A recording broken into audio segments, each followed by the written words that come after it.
All right, let's rock and roll. How's everybody doing today? You already know what time it is.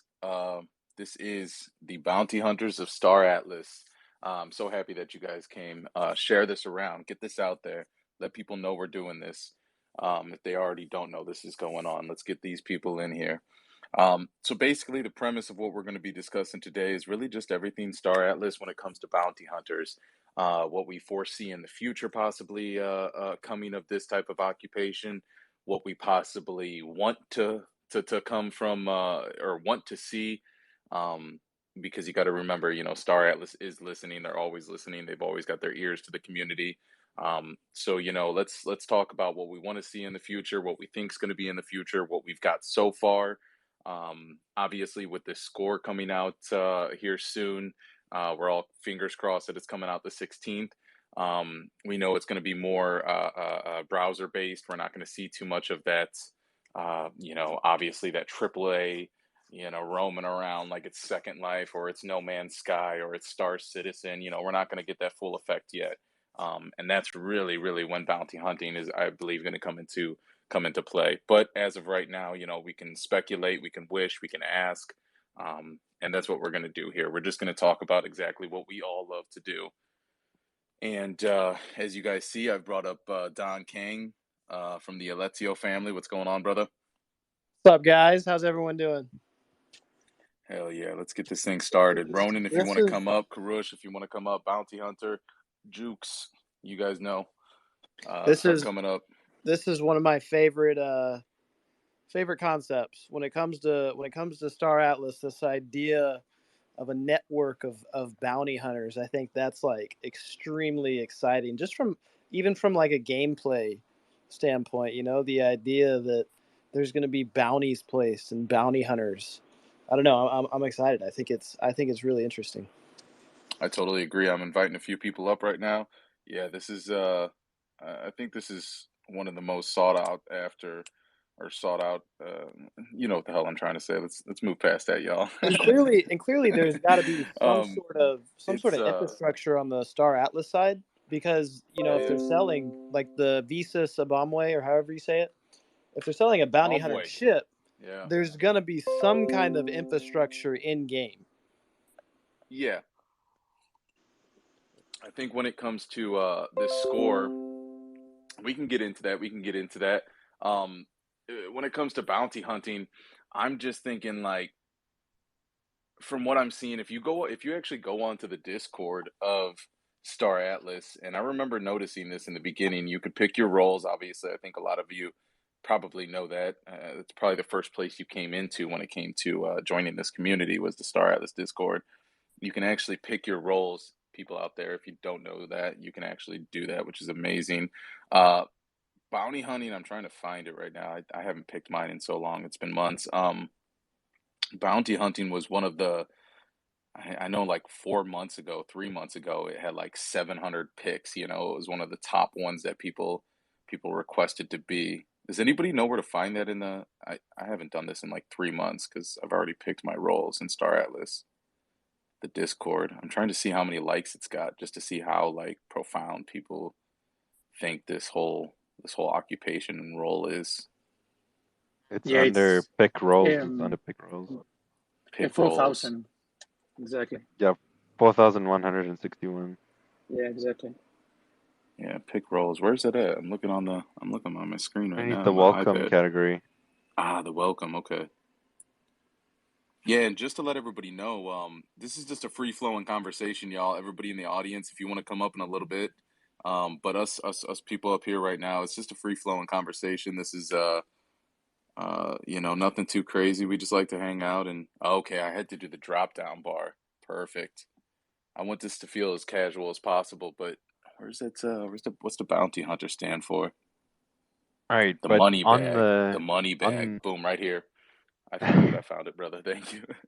nice. um Yeah, so look at that. I mean, it's one of five that have crossed the threshold of 4,000 picks. So I mean, this is something that people want to partake in and be. And yeah, let's hear your guys' thoughts about it. The people that are up here right now, raise your hands if you want to come up. I'm inviting everybody. Come on. do you want to hear something very interesting amongst the new ships that are coming out in Of regards to with course. like bounty hunting stuff? All Yeah. right. So, amongst the new ships, you have the Pierce X6. If you go and look at the Pierce X6, you can see in the module section that it has an X small brig section. Now, the bounty hunting ship that we currently have out there, I'm not even going to try to pronounce it. It basically has a small brig right now. So what that basically means is that not only could you use the X6 for obviously fighter class things, but you could also use it for bounties in a sense as well. I think for one of the bigger things that is going to come forward for the future is that people from with whatever class ship they may have out of there, you will be able to take bounties. But there's going to be two options with your bounties. You're going to be able to have a bounty where you get a certain reward for actually like killing the person, and then there may be a higher reward for actually bringing them or the person or NPC, either which I don't know if there's going to be a bounty system for actually putting on people. They might, but we'll have to see later down the line. And then there'll be a higher reward if you actually bring the NPC or person back alive. And I think that's where the brig system will come into play so well. So, I mean, those are small things to look out for and so on when like looking and deciding for certain ships and so on, in order to see what exactly it is that you might like in purchasing. That was beautifully put. I've got a couple of questions, but now that we've got a few people in here, we're going to go right back to that. But now that we've got a few people in here, everybody, just to let you know, this is the Bounty Hunters of Star Atlas. I'm so thankful that you guys have all decided to join me in this conversation. One of the main reasons why I wanted to come up here and do this and set this event.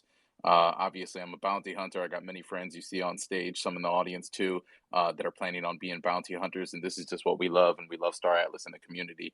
The Bounty Bar, you see them as co-host. They were actually so kind to allow me to have my own channel uh, in their Discord channel, and it's literally amazing. And I couldn't thank them enough. So I really wanted to do this for them and just collect all the bounties out there, the bounty hunters out there, and just get them together and let's have a discussion and maybe do this weekly to every bi-weekly, whatever it may be. But Jukes, if you can hear me, if you want to come up on stage, that would be great. I want to have you up here so Bounty Bar can speak. Bounty Bar, don't be afraid. I know this is your first one. So I know we got some Spanish speaking people out there, and I would love for Jukes to translate for you. But a little bit of broken English is okay too. We understand everybody. So, anyways, just thank you, Bounty Bar, and thank you guys all for supporting and coming up here. If you guys don't mind, let's put those hundreds in the chat right now. Let's get it going. Let's get it going. And then the other thing is, let's go straight back into what Ronan was speaking about. Thank you guys for coming. So you had mentioned, correct? Go ahead, Bounty. Sorry, I talk fast. I'm sorry. Go ahead. No, it's fine. It's fine. Thanks for inviting me. I'm very excited to be here. So I think that exciting is the term that I'm going to repeat several times tonight. So yeah, as you said, this is my first Twitter space. So it's amazing to be here and to be talking to you. I'm gonna try not to destroy the English dictionary. Okay, so Your English sounds uh, amazing. I didn't know if you meant that you were like it was really broken English. Yo, you sound good. You're good. You're Gucci, thanks, homie. You're fine. thanks, man. So as you said, man, when I saw your first tweet, I think it was a couple of weeks ago, I was Okay. like, damn, I love this character, because and at that time, the only thing I saw that was being created were guilds, right, and Right. alliances. And I saw your character, and I was like, that's amazing. I need to support this guy, and it was very natural for me. And yeah, we are at the bounty bar, so we would like to be a place where any bounty hunter can feel at home, right? So for me, it's a honor to have you in our server, and that you can post all your episodes there. Yeah, I really appreciate that. You guys know, Every time you see me on Twitter, I love to give thank yous, thank yous, thank yous, thank yous, and from the bottom of my heart to everybody. Every time I say a thank you, I promise you it's coming from my heart. Just the way the Star Atlas community has received me and treated me, it's just been absolutely amazing. If I haven't already said it, I'll say it again. My thank yous. I don't care if you get sick of them. I'm going to say them all day long. I really do appreciate all of you guys in Bounty Bar. Thank you so much for the kind words. The Moon Man character, how that came to be. Ronan, we're going to get right back to what you were talking about. Hold on. Fine, don't worry. Yeah, totally. Because that was some interesting stuff. We got to dig deep into that. But yeah, man, with the Moon Man character, I had the Moon Man Customs, and obviously that was a clothing apparel company. And I just thought to myself, okay, everybody's calling me Moon Man, everybody's calling me Moon Man, and I was like, I can't have, you know, I need to create some type of character that is the Moon Man rather than have this, my business profile as, my Star Atlas profile. So I was like, you know what? I sat there for like a week and I just put together a bunch of stuff in my head. It just exploded with ideas. I wrote a lot of things down and then I got straight to work of just putting out things like, okay, reaching out to different people and seeing, okay, I need a character and then I need to do YouTube. I need to do just all these things, right? And I ended up reaching out to this guy named Alex.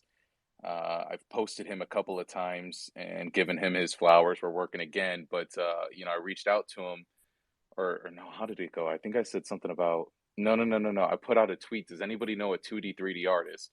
And he ended up commenting, and the universe brought us together. And he was super easy to work with. I gave him some pictures. I gave him some ideas of what I wanted. Within I think a day or two, he had that Moon Man created, and I was like, oh my gosh, this is just beautiful. I really hope the community receives it.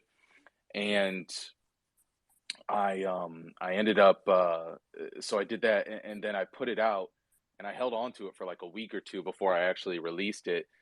And then it was funny, I created the Moon Man Twitter account and was just kind of going under the radar, and I didn't make a post, I didn't do anything, but I was commenting on people's stuff. Funny little short story. One person, because I had zero followers and zero no picture, no bio, nothing. I was talking good about Star Atlas, and the person didn't know who I was, didn't know what was going on. They thought I was just nobody, right? Not saying I'm somebody, but it was funny. They were like, because I was like, Star Atlas is going to be this, it's going to be that, kind words. And he said, "You must be put down the crack pipe. You must be smoking something," and just went in. And I was like, "Oh shit." So and then I just came back with some subtle, humble replies on what Star Atlas is, right? Michael Wagner actually liked it. It was funny. But anyways, that's how the Moon Man character came about. I'm not gonna keep going on about it, but yeah, man, I really appreciate that you like the artwork. I hope everybody does like the artwork. I'm working on getting it rigged right now. I'm talking with the dude. He just finished it, but yeah, bounty hunting is what I want to do. I know it's what so many of us want to do, and Bounty Bar, I really appreciate it. Thank you, man. It's it warms my heart, man. But enough about me. Everybody go follow Bounty Bar. Great person. Don Kane actually put me on to the Bounty Bar. Let me give my flowers there because he reached out. I don't remember which one of us reached out to each other, but we were talking in Discord, or we moved over to Discord from Twitter, and we got to talking about everything on a phone call of what we want to do. And he actually brought up the Bounty Bar to me, and that's how I got put on to them. And then from there, it's just been amazing. So to see it come full circle and have you guys both on stage and us all up here speaking about bounty hunting, this is crazy. So I'm really looking forward to the future. If anybody else wants to say anything, please do, and then we'll get into this deep bounty hunting talk. Go ahead, Jukes. Yeah, I would like to add that the Bounty Bar, from my personal experience, is the funniest place I've ever been. I mean, we have the silliest games over there, and even those are fun. I've been going there day after day, talking to people. It's like a real bar experience. More now than ever that they added a bot that translate pretty much every item. I think I really recommend it. Hey, Moonman, can we tag the Bounty Bar Discord? Is that okay? I guess I should be asking the Bounty Bar. Can we tag that at the top of the spaces? Yeah, tag whatever you guys want, Bounty. If that's cool, go ahead. Yeah, yeah. Let's Thank get you, it going. guys. Thanks. And thanks, Xbox. It's amazing to have you in the Discord, Xbox. And as you said, we have a very simple game, which is just counting numbers, right? 1, 2, 3, 4, 5. And it's as simple as that, but we are having fun, And yeah, we have installed now a translator bot so anyone can understand each other. You can translate any message to any language. So yeah, we are now translating all the content from Spanish to English. So if anyone wants to help us with that, it would be amazing as well. They also have poker, I have to say, and trivia. Can't leave that out. Kurosh, you wanted to say something as well? You have your hand up? Yeah, go ahead, Krush. What's up, man? What's Hello, up? everyone. Yeah, everything's good. I wish everyone having a good night. First, thank you, Ronnie, for the amazing, comprehensive, detailed information on the new ships. I'm looking forward to hear more from you on that matter. And as well, one thing about the Bounty Bar, I just love the low-fi radio that goes every day. And I just found it out through Moonman and Juicebox, and I love it.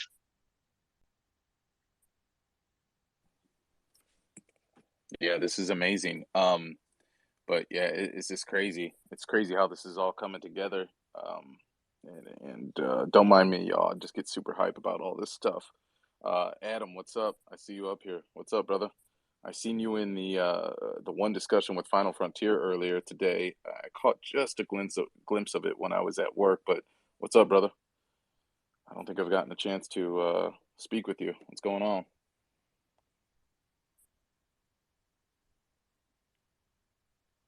Okay. No worries. I'm sure he'll talk. He came up here. I'm sure he'll talk. But let's dive now that we've got now that we've got the stage established. Everybody has said their part. You guys in the audience probably know who all these people are. If not, please follow them. They all are heavy hitters in the Star Atlas community, for real, for real. I mean, these guys have a lot of knowledge. They do a lot of hard work, and it's just a great space. But let's jump right back into what Ronan was talking about. Um, so I briefly caught you said that, kind of recap what you were saying, that you can get money for actually killing the people. You can get more money for bringing them back alive. Like, kind of go back through that. We've talked so much. So, Let's get it back going again. Yep. so having the brig system basically allows you to have captives on board. Well, that's what we basically think it'll actually imply for you. So having captives on board, or having that slot or module on your ship, gives you the opportunity of having that. Basically gives you the opportunity of having that choice of being able to either obviously kill the NPC or capture the NPC, because there may be a two-side aspect towards bounties. There may be a side where if you kill the person, an individual, and everything, or NPC, you gain a certain amount of reward. But actually capturing them alive will give you the opportunity to earn more of a reward later on down the line. Now, having said that, basically, obviously, only ships that have the module of break would have that opportunity. So right now, it's the bounty hunting ship, and then the Pierce X6. But also, I have so much information to share about all of the new ships and things like that, and regarding just bounty hunting itself and everything like that as well. Between the Pierce X6 and the ERP and then the Fest, I'm pretty sure most of you've seen most of these small class ships and everything like that. The Pierce 6 does trump like most between the three of them and so on, and the small class does trump all of them in regard to firepower, just because of the amount of weapon hardpoints that it actually does have. but not to shoot down any of the other ships. The Earp does have medium weapon points compared to the other two, which have small and XX small. But if you're looking for with that bounty hunting feel to it and everything like that, where it's not just where you're going and looking for the individual, but maybe the individual might come across your path. The Fest looks like an insanely amazing ship to be able to do that because it camouflages itself as an asteroid. As I'm pretty sure everyone saw in obviously the previous trailer from Star Atlas, there was an asteroid that was hidden as a ship. But now this ship that we have over here, this Fest, is not the same ship as what was displayed in the trailer. So we may see further down the line. Obviously, there's still like 120 ships in total that need to come out and everything like that. But we may see further down the line more ships that are along the line of this design as well. But yeah, let me put that in there right now, and then you guys can talk about that for a bit, because I have a lot of information, especially about the C11 that I'll share with you guys. Let's keep it going. Yeah, so let's unpack that a little bit. So when you say, man, I need to dig into all this. So when you say, yeah, you can obviously if you bring a bounty back alive, that's going to give you more Atlas, or it's going to be more of a reward. That only makes sense. Where my mind goes when I think of something like that is, let's say you capture a person, right? Because now we're talking AAA. You're literally walking around. Let's say you capture this person. I'm wondering if you are the person that just got captured and you're now chilling on this person's ship, you're locked in. What is that? How are you binded into the ship? How How are you strapped down? And is there any way for this person to actually maybe wiggle his way out? Are you held by some type of force field? Are you tied down in the ship? Is there some mechanism that you could use, or a knife or something that you can use to cut that wire? You know what I mean? I wonder, like, can the captive person actually free himself? And then if you're not paying attention as the driver, or maybe you don't have somebody in your ship watching your hostage, your bounty, can he just come up and blast you right in the back of the head, and now it's game over? Hopefully he takes over your ship. He can get on your intercom, or he can get on your radio, somehow connect to one of his other teammates, like, yo, I lock into the module and send a SOS to his team and be like, yo, I'm in this sector.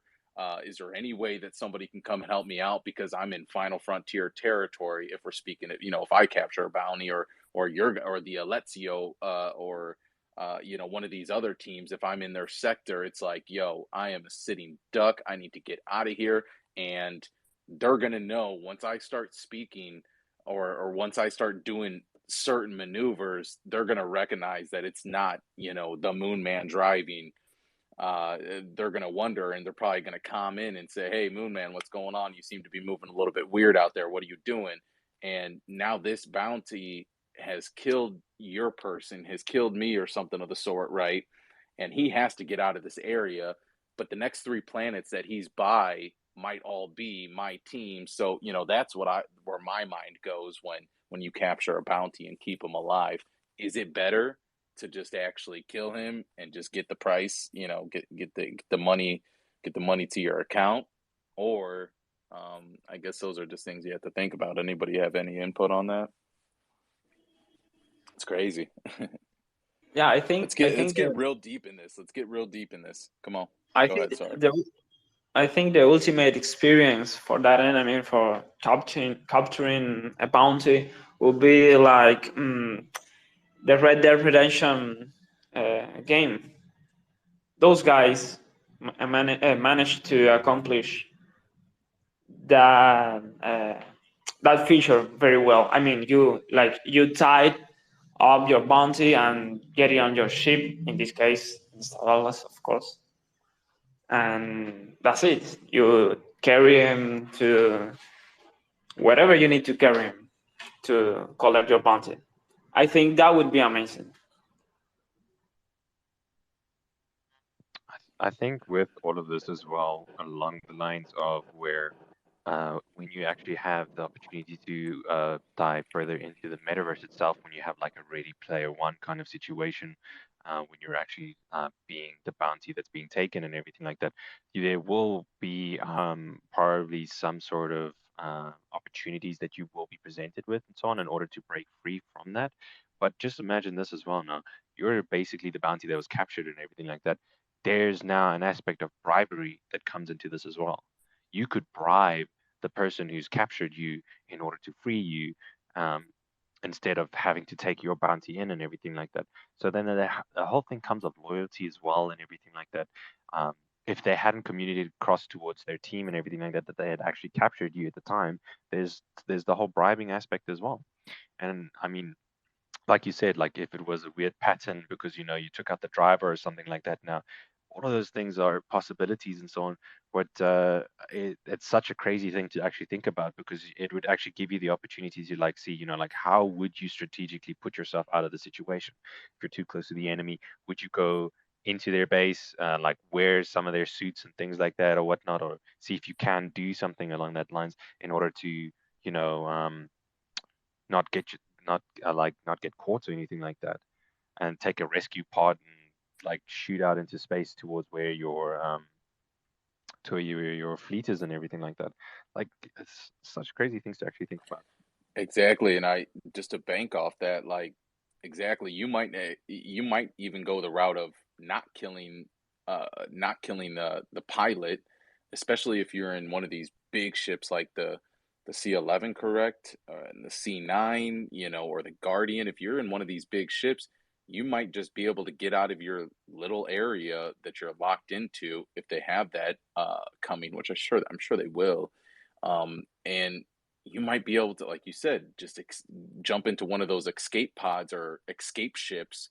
You hack into it, you jump, you get out of there, and and then it's obviously that's going to alert the team, that's the control team, and they're going to be like, "Yo, did anybody just release a ship or who's piloting that?" Because teams, obviously, you want to be on top of everything that's going on in your Guardian, your C9, your Capitals. You want to be, you're going to have teams set up for all this.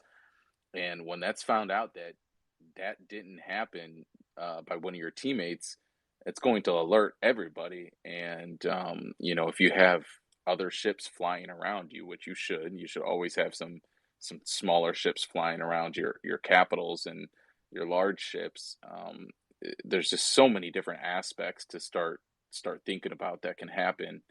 Um, and yeah, let's hear some more talk on it. What else were you saying, Ronan, about yeah, that was kind of yeah, yeah, yeah. So you could obviously barter with the person. You could negotiate with them if they're even gonna, then maybe you can make a plea deal and be like, look, I'll give you this person, I'll give you that person, and now you're dealing with snitches in space, and you're getting more. Maybe it's better to get more information out of that person, that bounty, than it is to actually capture them and get the rewards. So yeah, let's keep diving into this. I like this.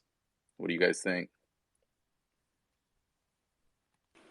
Okay, no, go for it. This, yeah, this idea that Ronan brought up of the potential bounty subject bribing you. That's something I hadn't considered, right? Because that's pretty interesting. Like, because here's another thought too, right? Let's say the bounty subject, the bounty, like the one that has the bounty on them. Let's say they bribe you. You take the bribe, but you still take them in. Like, there's another level of complexity and nuance, right? Like, there's so many different things that could happen. Right, correct. You're just I'm shady as laughing. shit. You know what I mean? You're just shady as I'm fuck, and you just laughing take their here. bounty. Exactly. Oh Just man. say fuck them. Like, look, you're still in the force field, and you already sent the soul or the atlas to my address. Like, you're fucked, buddy. I'm sorry. Yeah, go ahead, put that out to your team. That I took the bounty, and I mean, I took your bribe and took the bounty. I mean, it gets nuts. You know. Oh man, there's so many possibilities. And I also think about, and then let's talk about this. What about when these are the mechanics? Let's say the game's been out for 3 months, and there's going to be some bugs, there's going to be some glitches. It's how every game rock and rolls. So imagine if like you take dude's bounty, the game, or I mean, you take the dude's bribe, the game glitches out, and now you two are both on open communication, laughing because the game glitches out and allows him to come out of him being locked in. He steals your ship. You know what I mean? Like he comes out of being locked in the force field or whatever, even though you still took his bribe. He now kills you, takes your ship, and goes back to a some type of place and then sells your ship for more money. So he made his money back and some. And let's say that was Twitch streamed or something, and now all that is caught on video and put out to the world as like a huge fail. You know what I mean? So in a buggy game that would play out, right? So that's hilarious just to bank off some laughter. That's crazy. That's crazy, yo. One thing I want to see or know more of and so on is when space stations actually come about and everything like that. What is the exact thing that's going to happen with, like, say, with the whole bounty system with that then, for instance? I know there's missions that you get from the faction section in your starter, uh when you start the game and everything like that. But would there be an aspect to the space stations where the missions and everything like that, there'll still be NPC missions, but inside the space stations now, these NPCs would actually just be generated from whatever faction you would basically be within at that time? Is that an aspect that would come along, or would you have to technically go from the yellow zone where the space station may be all the way to the green zone in order to get the mission and then go back to the yellow zone and do the mission itself and everything like that? So many things to actually think about in regards to that, because obviously space stations are going to be a massively important thing throughout the metaverse itself and so on, not only for resources from mining claims, but also for crew that you would gain through the universities that would be on these space stations, depending on which faction it is.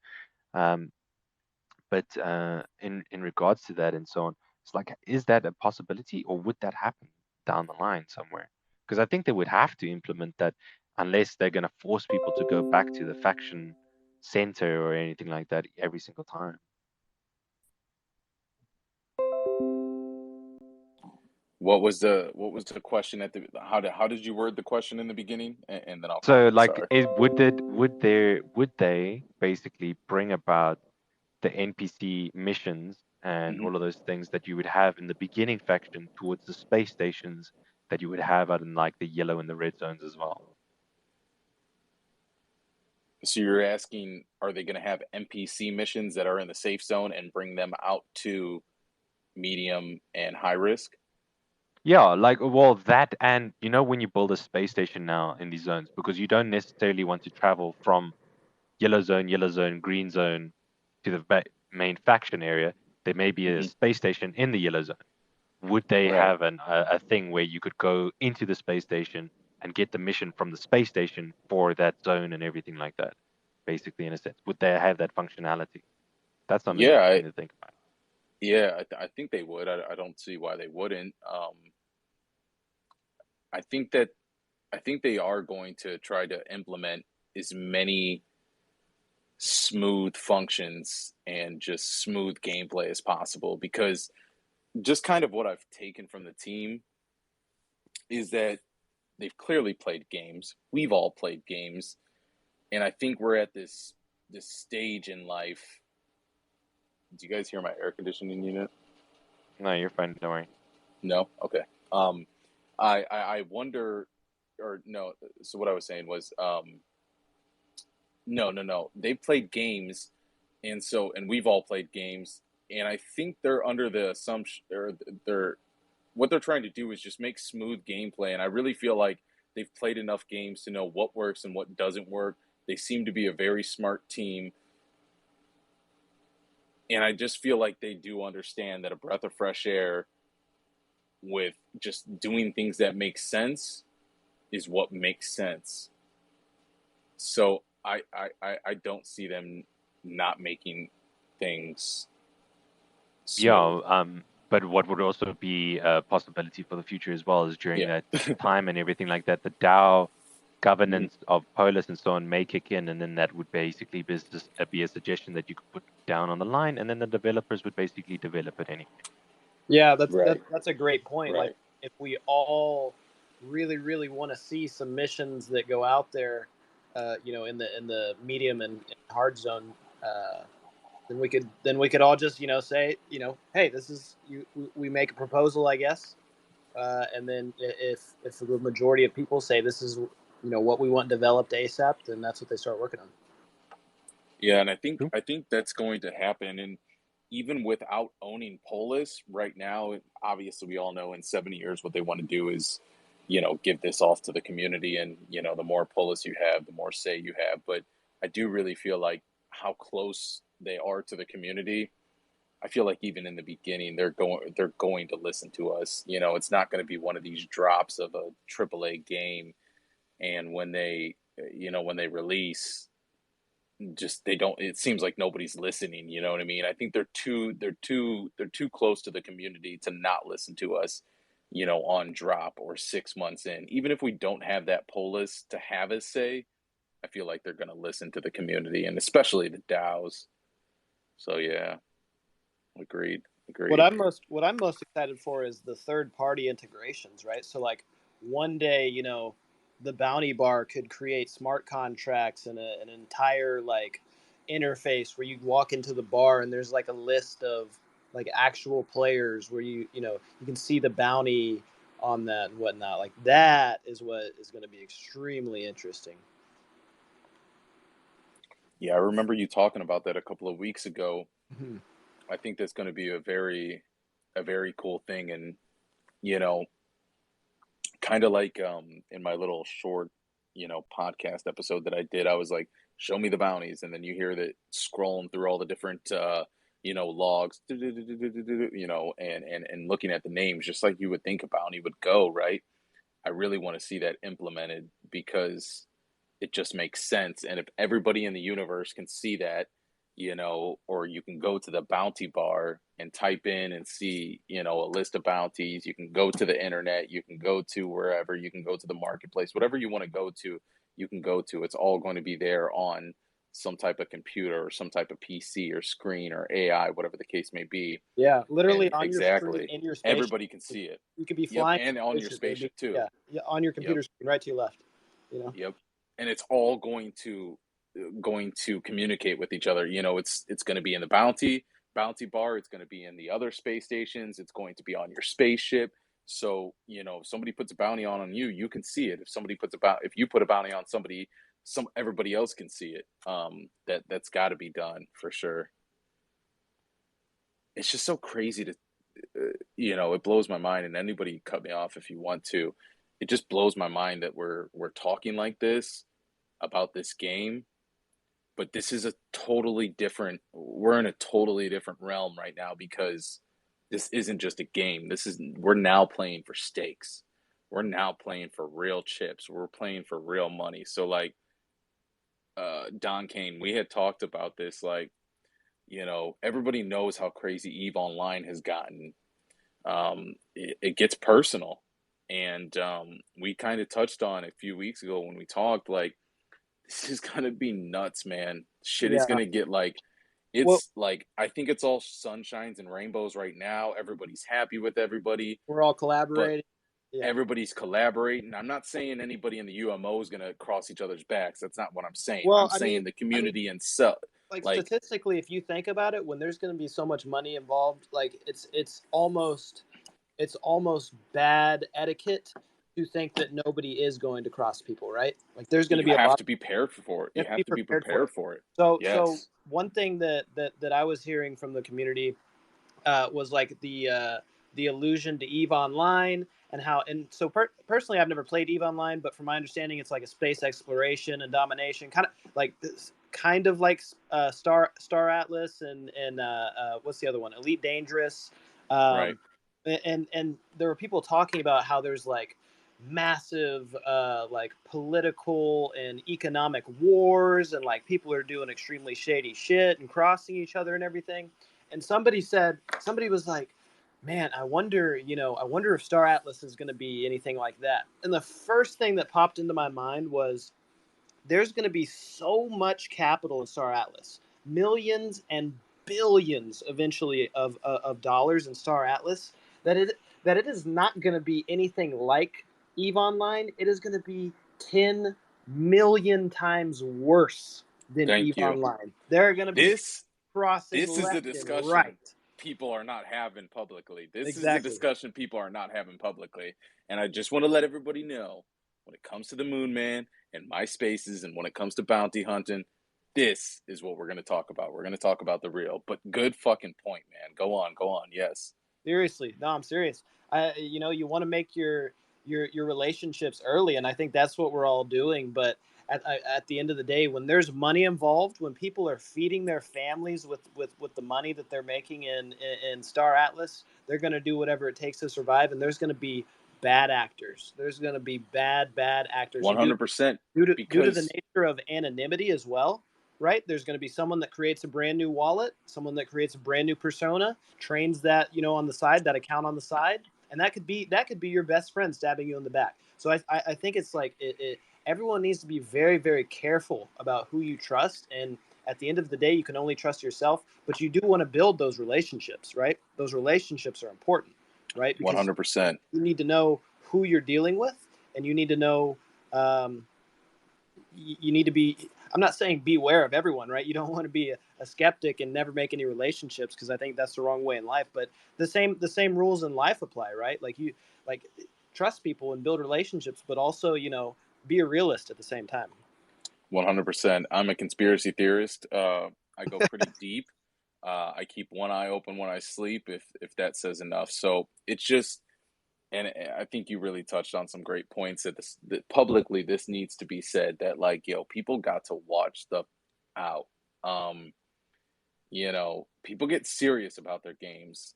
And we all talk about how we're at the early stages of blockchain gaming. We're at the infancy stages. I don't even think the parents have met yet. You feel what I'm saying? Like, No, it's I young. I allude They to haven't I even allude to sat down metaverse. at the table. I They haven't allude even, to metaverse as being Bitcoin 2011.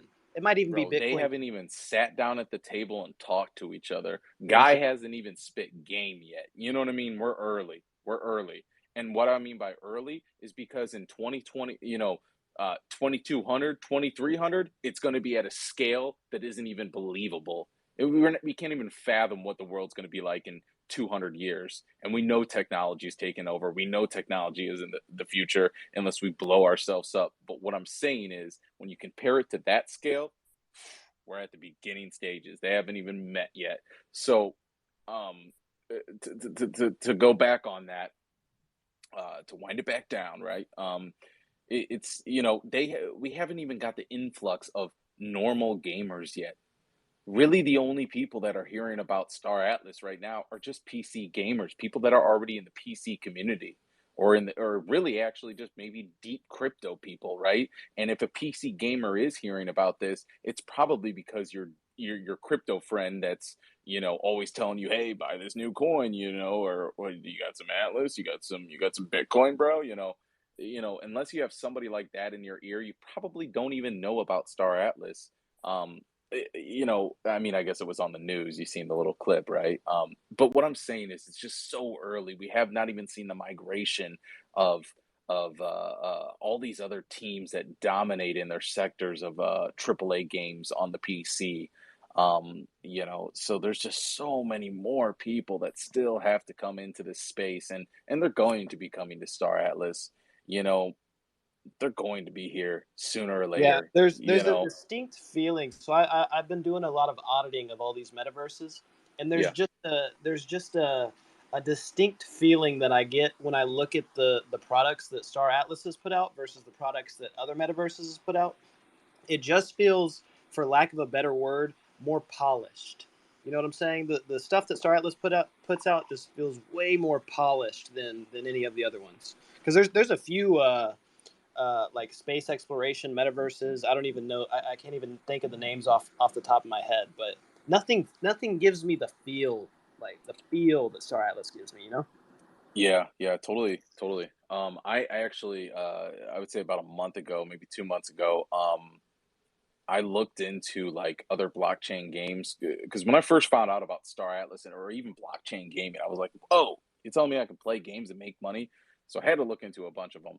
Found Star Atlas, obviously, um, dug into that a lot. Now I'm here, but I went to this one website that like it's almost like Steam but for blockchain gaming, and I just kept scrolling through and clicked through like 50 of the top 50 games, and I was like, "What? I don't like." I can't play PlayStation 1 games in 2021. This isn't gonna work. Like I no, like I love Axie Infinity, but that's just not my style of game. Um, the only other thing I give praise to right now that's building something is Illuvium that looks massive and so beautiful. Um, but they're just I feel like all the other blockchain games right now are just they look like PlayStation 1 or I don't know what's going on there, but hey, they're innovative. I give it to them and they're doing right because we do need to change the gaming industry. So kudos to them. Just not my style of games. But yeah, exactly what you were saying. What I see over here at Star Atlas, it's just something way different, and I'm ready to put all of my eggs in one basket and see what happens. You know what I mean? I'm a risk taker, so let's see what happens with this one. So yeah, Uh, I don't know for you guys, but for me, it's the first time that my investment is my hobby at the same time, mhm, and it's a new feeling, good point. Good point. and 110%. and sometimes it's hard to differentiate those, when investing money, for example. It's like why I am paying this. I am paying this because I like it or because I want to make money. So it's kind of new for me. It makes me think, what am I gonna do? Like, best case scenario, Star Atlas takes off and it becomes my full time job. It makes me think, what am I gonna do to wind down? Because usually it's been playing video games, right? Am I gonna just log into another account and play passively or something? Like, I don't know. I'm gonna play another game. I don't know. Does anybody else get that feeling that like? So I feel like there's like, and everybody jump in and cut me off when you want to. When it comes to Star Atlas, like it just it feels like and I didn't know this was going to happen, but it feels like everything I've been doing in life, I'm bringing you up, Harris. um when everything I've been doing in life, all the things I've been researching, training for, studying, uh being involved in, practicing with, every business venture, every creative venture, everything I've done in life, I feel like it makes sense that it's all coming into this. It was all meant for this. Um, and I don't know how or why it's happening like that, but I feel like this just gives me a feeling of like, oh, this is what I was meant to do.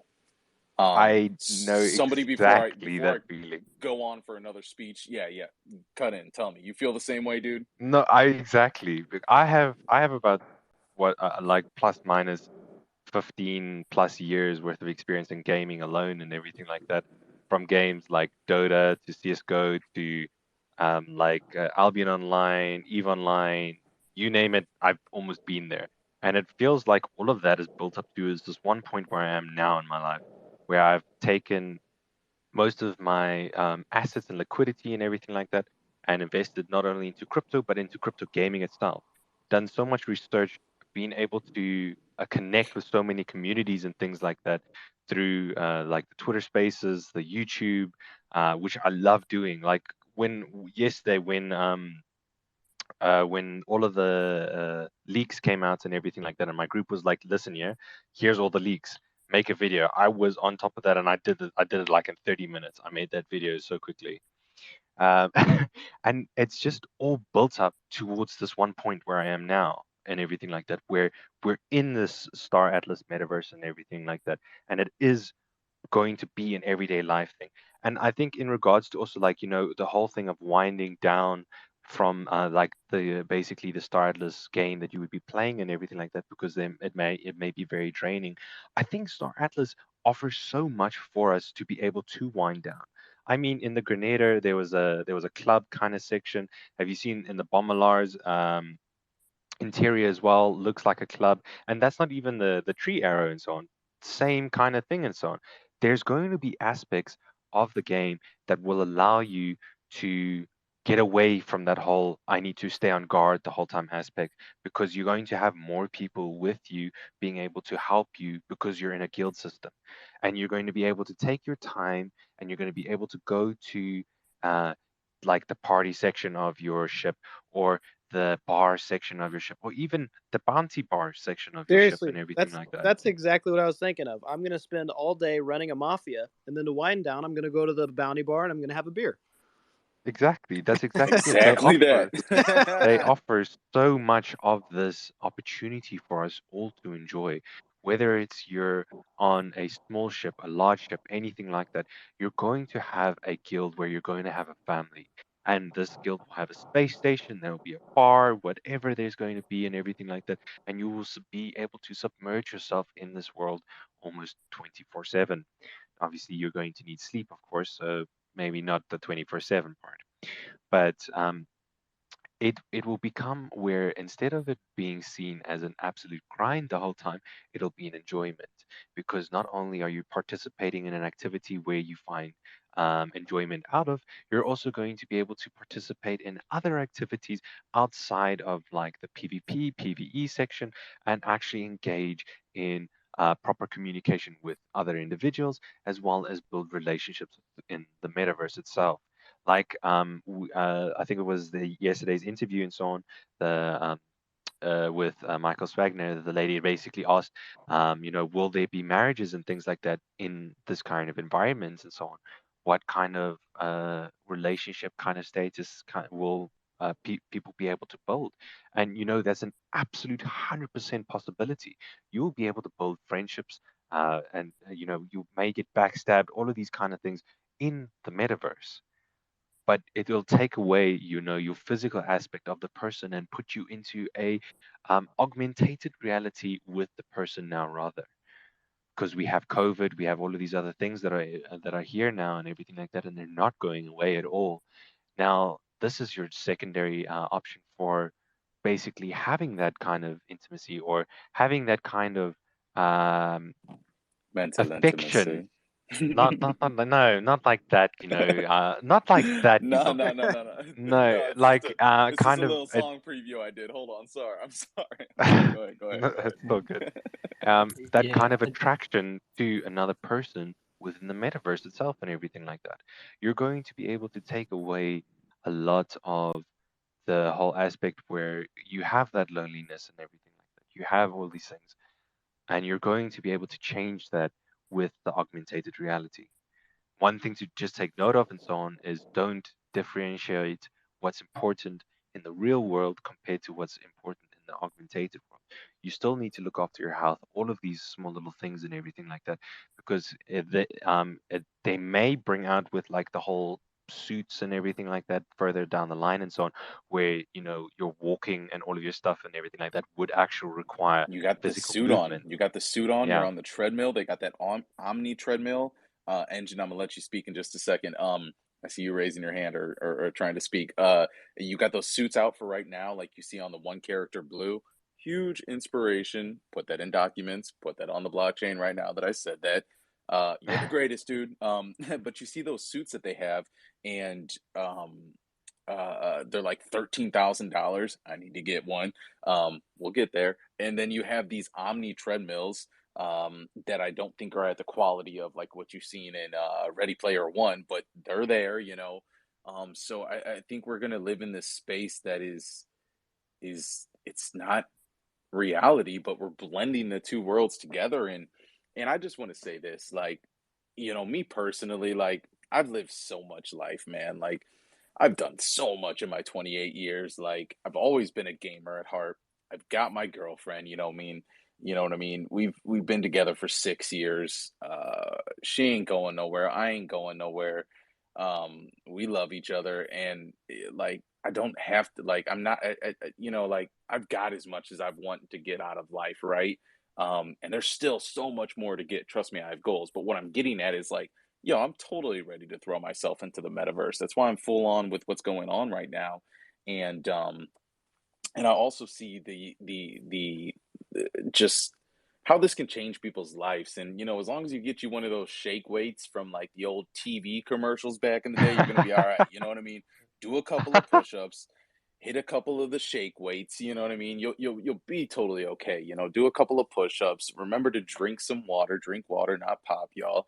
Get rid of those Monster Energy drinks, those are trash. Drink a lot of water. I drink like 40 bottles of water a day. Like, drink that stuff, and you're gonna be totally okay in life. So I just think we're moving into a space that is gonna be really, really cool and really, really neat. And we see how successful like Second Life is. We see how successful games in general are. Um, they just you know, I don't think there's any it's not just people that are insecure and want to get away from reality. Yo, everybody effing plays games and they just do. At least everybody that I know. And if everybody didn't play games, it wouldn't be the biggest industry in the world right now. And it also you wouldn't have 45 million people watching, you know, the League of Legends tournaments and 5 million watching the NBA finals. I'm sorry, but everybody is into games nowadays, and that's just the way it is. This is the world that we're moving into. And One thing to kind of is, go ahead, Engine. Yep. oh, hello everyone. Nice to meet you all. One thing It's we nice to have have you here, brother. to consider it's like without gaming, crypto it's a like a little boring. You just buy and waiting, or you are mining and just waiting. You don't interact. Usually you just like even with NFT things. But now, when you can interact, this is gonna be a huge step for us. And one thing we have to consider too, it's this thing we can got love in love for sure on the game. We are already in love, okay, for the game, but we can got in love there. The same way we can hate people there. And this is dangerous, dangerous. We will have to figure out something like a way to balance things. So, in regards to that as well and everything like that, Let what? me piggyback off that real quick, Ronan. All right. When it comes to love and loving people and make sure that our making sure our mental health is totally okay. Look, anybody out there right now, if you got things going on in your life, hit me up. I'm known for talking a lot and I'm known for sending long paragraphs. If you want to send long paragraphs, let's talk about it. I'll take the time out of my day. I always love making sure humans are all right. And the other thing that I'm doing right now, um, is I'm building up the Moon Man Discord, and literally you'll see in one of the main like general like chat things or whatever, one of the channels, it literally says let me see if I can find it. Hold on. I don't want to take up people's time. I'm here to talk for some hours. My day and night is all about this. This is why I'm doing this.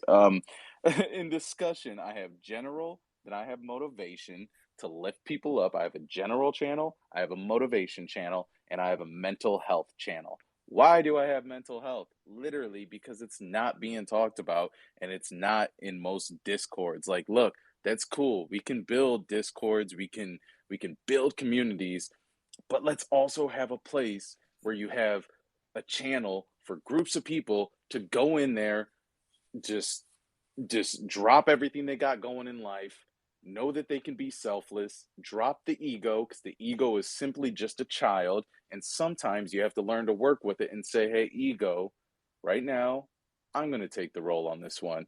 Chill for a little bit. I know you're getting excited, but chill. So and we could tell the world about what we got going on. So anyways, to piggyback off that, I think that's what's going to win in the end. Engine is making a safe place for people that have ego, or I mean not ego, that have hardships that they're dealing with. We need to make sure that these Discord channels have that space. You know. Go ahead, Harris. Go ahead. Thank you too Um, for coming up. You guys have been sitting up here forever. Thank you for coming up. Thank you. yeah, I respect you having that mental health in your Discord because mental health is a real thing that people sometimes don't really take for real. But I have a question about the Star Atlas. I'm part of the Austrus faction, and in the description it says we have boosters. I wanted to know like Do you guys have any idea how high you can fly? Like, would I like need a ship? Because I have one of the $20 ships. But if I'm a robot that can fly, do I really need one like on the planet? Do you guys have any idea or? Uh, Explain your question a little bit. No, so what he Go means is go. like the Yeah, Ooster basically has Ooster. a Yes, flying yes. functionality and everything like that. Wait, So, how'd you say it? I, hey, Ooster. Oh, Ooster. okay. Oyster. I said oysters. No, no, it's fine. Don't worry. So Ooster does have that flying functionality within it and everything like that. But in order to achieve like space travel and everything like that, you would still need a ship in order to do that, in a sense, because you wouldn't be able to obviously them most likely not needing oxygen because of the fact that they are robotic and everything like that, in a sense.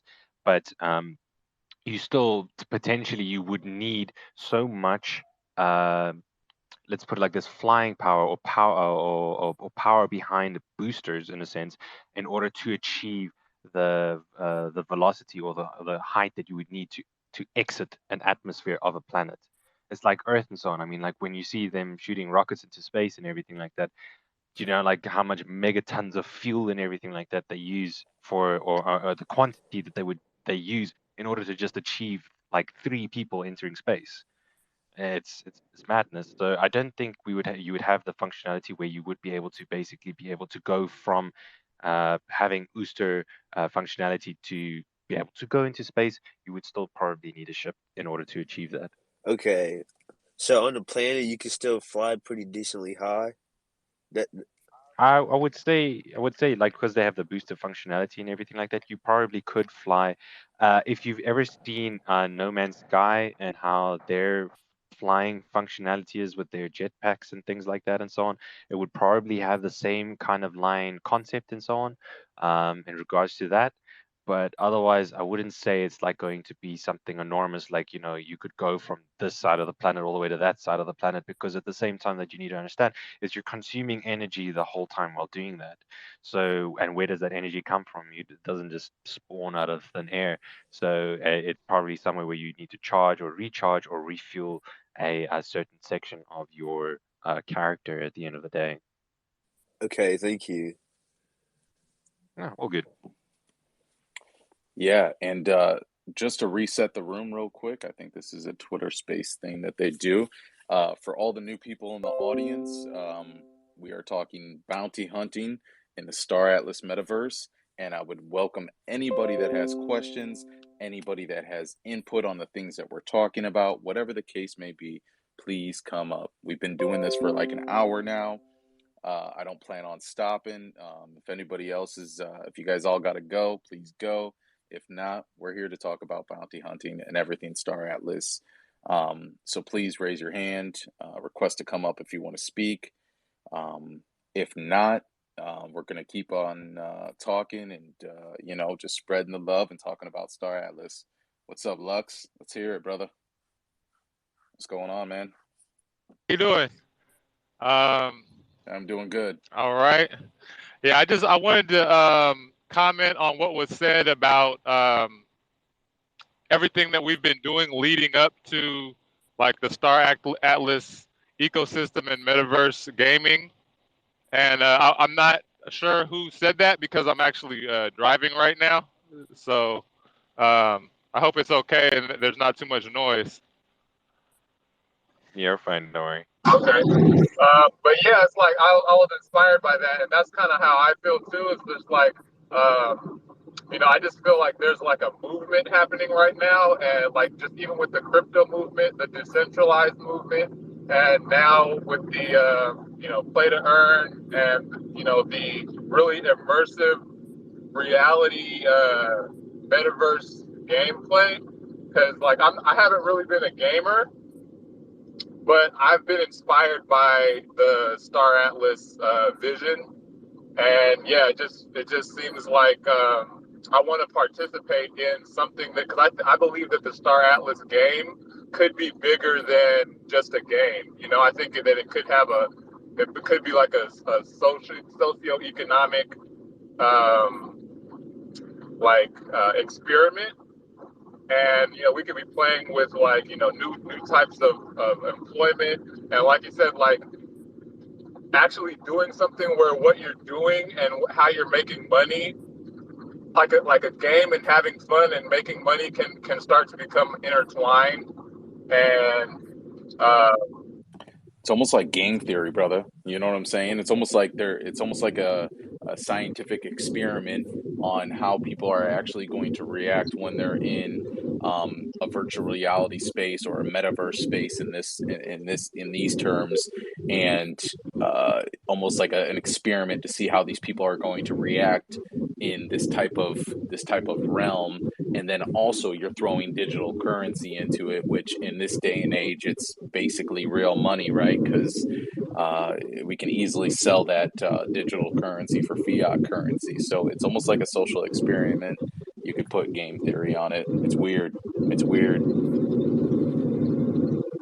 Yeah, one thing I'm glad to, it's Michael, the CEO. They know about a lot of economics, Hmm. and so this give me a ground because will be a lot of issues, economic issues, like how much we mine it, for how much we can do it on the ships, how much we gonna use to do each ships. This is be very interesting to see how the engine will be working to mine. It's a very cool aspect. I I fully agree. think I think another I think another really cool aspect that the world could learn from what's going on right now is Star Atlas gave us a little and we gave the community back a lot. And what I mean by that is they gave us an idea, and look at everything we're doing. So much so that next year they plan on implementing into the game itself that we are currently already playing. If anybody didn't know, or if they were, they didn't know, we are playing the game right now. But they plan on bringing DAOs and making DAOs a way more important slash like significant thing in the Star Atlas Metaverse, because they said, hey, you can make teams, and we just took that to the moon and really have just created so much as a community. So, that also says something too. If this is an experiment, or if you want to look at what do people do when you give them a little, they do a lot. So go yeah, ahead, Lux. I mean, exactly. It's like this is an example of the decentralized governance model. You know what I mean? Because we do all feel like, we have a stake in this. We actually have a stake in this. So we're jumping in, we're participating, we're contributing, and we're all gonna in the future, have a voice in the Star Atlas world. And can you imagine? Some of these guilds are going to become very powerful, very rich, and wealthy in real life. And what if, the decentralized model can spread from the Star Atlas world out into the real world, where people like, the blockchain, I got blockchain yes. voting and stuff like that, and participating in government and all that. So it's just really, Bro, it's so funny that you say that. It's so funny that you say that. If anybody's been seeing me, literally, I think I've posted it twice on Twitter, and it's on my Twitch channel, but it says the unplugged, plugged in. And basically, I don't even care about saying it right now. Basically, what you just described on there's going to be some teams and some people throughout this metaverse. We're seeing that happen with NFTs that get it's a shift in financial economics, and it's a shift in money, just like Michael Swagner says all the time. And in 7 years they literally plan on giving this over to the people, but so much is going to happen in 7 years. But the reason I say the unplugged, plugged in is because right now, the way I operate, and I'm sure many of you operate, especially if you're into conspiracies, you're not plugged into what the real world is, and you ask questions. You look at things with a different set of sunglasses on. Um, So you're unplugged from this reality and you're not tuned into the propaganda, the media, the lies, whatever might be going on, right? And let me not get going on a tangent, but this is okay, right? Um, but we're being plugged back into it through the metaverse. Now, they say the metaverse could be the control of all people. Well, how do you nuke the system from the inside? You play their game. You see what I'm saying? So you're unplugged, but plugged in. You feel what I'm saying? And Into the belly of the beast. exactly, go straight to the belly of the beast. And it's so early right now, they're not paying attention. And if they don't pay attention too much, what's going to happen is later on down the road, they're going to say, damn, how the f did we let this happen? It's already happened though by that time. So the unplugged are plugged in. You feel what I mean? Can I Sorry. jump in there? Go ahead. Go ahead. Let's Yeah. go. So what you're saying there, I fully agree with that, and I think it's our duty now to make this too big to fail. So, you got like your Facebook trying to say they've invented the metaverse, basically, haven't you? So if we get on this really early now, and there's just too many people, then we've done it, we've won. But if we let them do it from, they get all the sort of normies on board, the people that are already on the Facebook and all that. And if they make it too big and we don't make a start now, then we'll fail. Do you know what I'm saying? This is Yes. something. This is Yes. something that all of the members, like all of the leaders that are in the UMO meetings, this is something that we've been talking about. In that, in the future, there's going to be, there will be guilds and DACs that are, that are backstabbing and all that. But really, the true enemy is not other guilds. The true enemy is large corporations like Facebook that are going to come in and they're going to try to do hostile takeovers. Here's what's going to happen.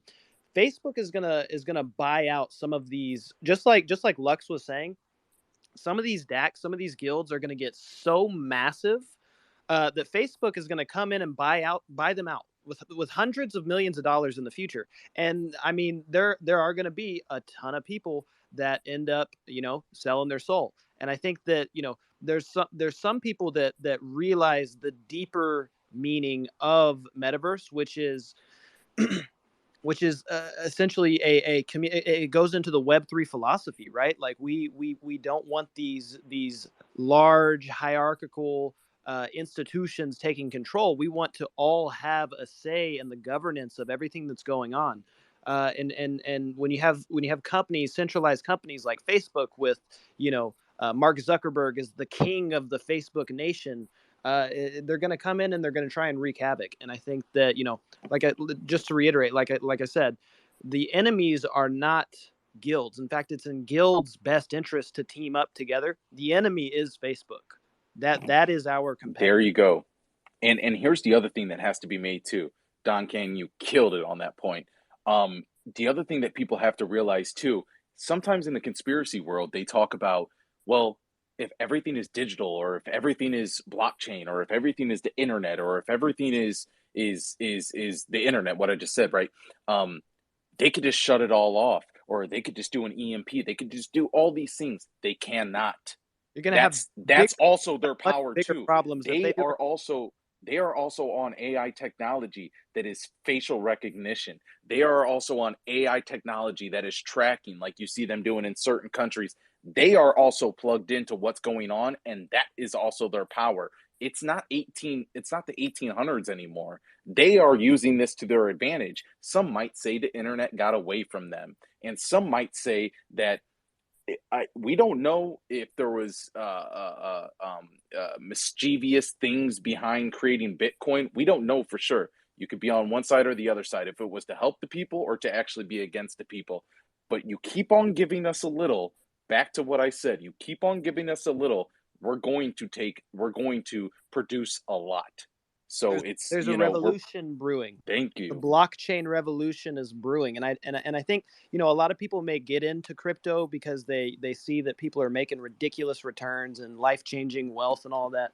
But really, the base, the foundation is leading up to what this concept of a trustless society, right? Where you don't have corruption, collusion, and abuse, right? Because that's rampant in our institutions right now, right? You take any government in the world and you follow the money, you're not gonna be happy with what you see, Yeah, right? fully agree. This Fully agree with that. idea of trustless civilizations is the 100%. the end game of Web3 and blockchain. Absolutely. Yeah. Yeah, I really believe like I don't know, I try to not use the word they too much in my vocabulary, and you know, because we could be the they in the future, you know what I mean? And it's like if you look at the evolution of just humanity, I think it's been moving toward like even like corporations and stuff, like the revolution of corporations back in the 1700s or whatever. It was like moving away from the monarchy system, which was liberating for people, you know. And so now we're getting into, and even Facebook and all those social media companies, when they started, it's like they were revolutionary. They were giving people, you know, instead of having one or two media companies, now you have YouTube and anybody can start a channel and create their own media. That's powerful. That's liberating people. But now we're in the next wave of Web3 and decentralization. And, you know, we can take the reins and like Facebook, I don't think they're going to be able to get in there and buy Star Atlas, just like they can't buy Ethereum. They can't buy Bitcoin. They're trying right now. They're trying to manipulate the markets and get people to sell so that they can get bigger bags, but it's too decentralized already. And they're not going to, you know, it's the future is decentralized, and the future is, I think, power to the people and the collective beehive mind. And it's so exciting to be able to participate in that. Power to the people. I fully agree, Lux, and I fully agree, Don Kane. And what people also have to realize too is there's a lot of intelligent people on that side, but there is also a lot of intelligent people on this side. And when you give power to the people, which that's us. There is a lot of smart people on this side. You know, there is a lot of people that know how to code. There is a lot of people that know how to give love. There is a lot of people that know how to build relationships. There is a lot of people that know how to money management. There is a lot of people that know how to build businesses. There is a lot of people that know how to caretake. There is a lot of people that just know how to do everything. And there's also a lot of people that have power and burning desires to be successful for themselves and successful for others. There's actually a lot of people in this world that just have love in their system and in their DNA.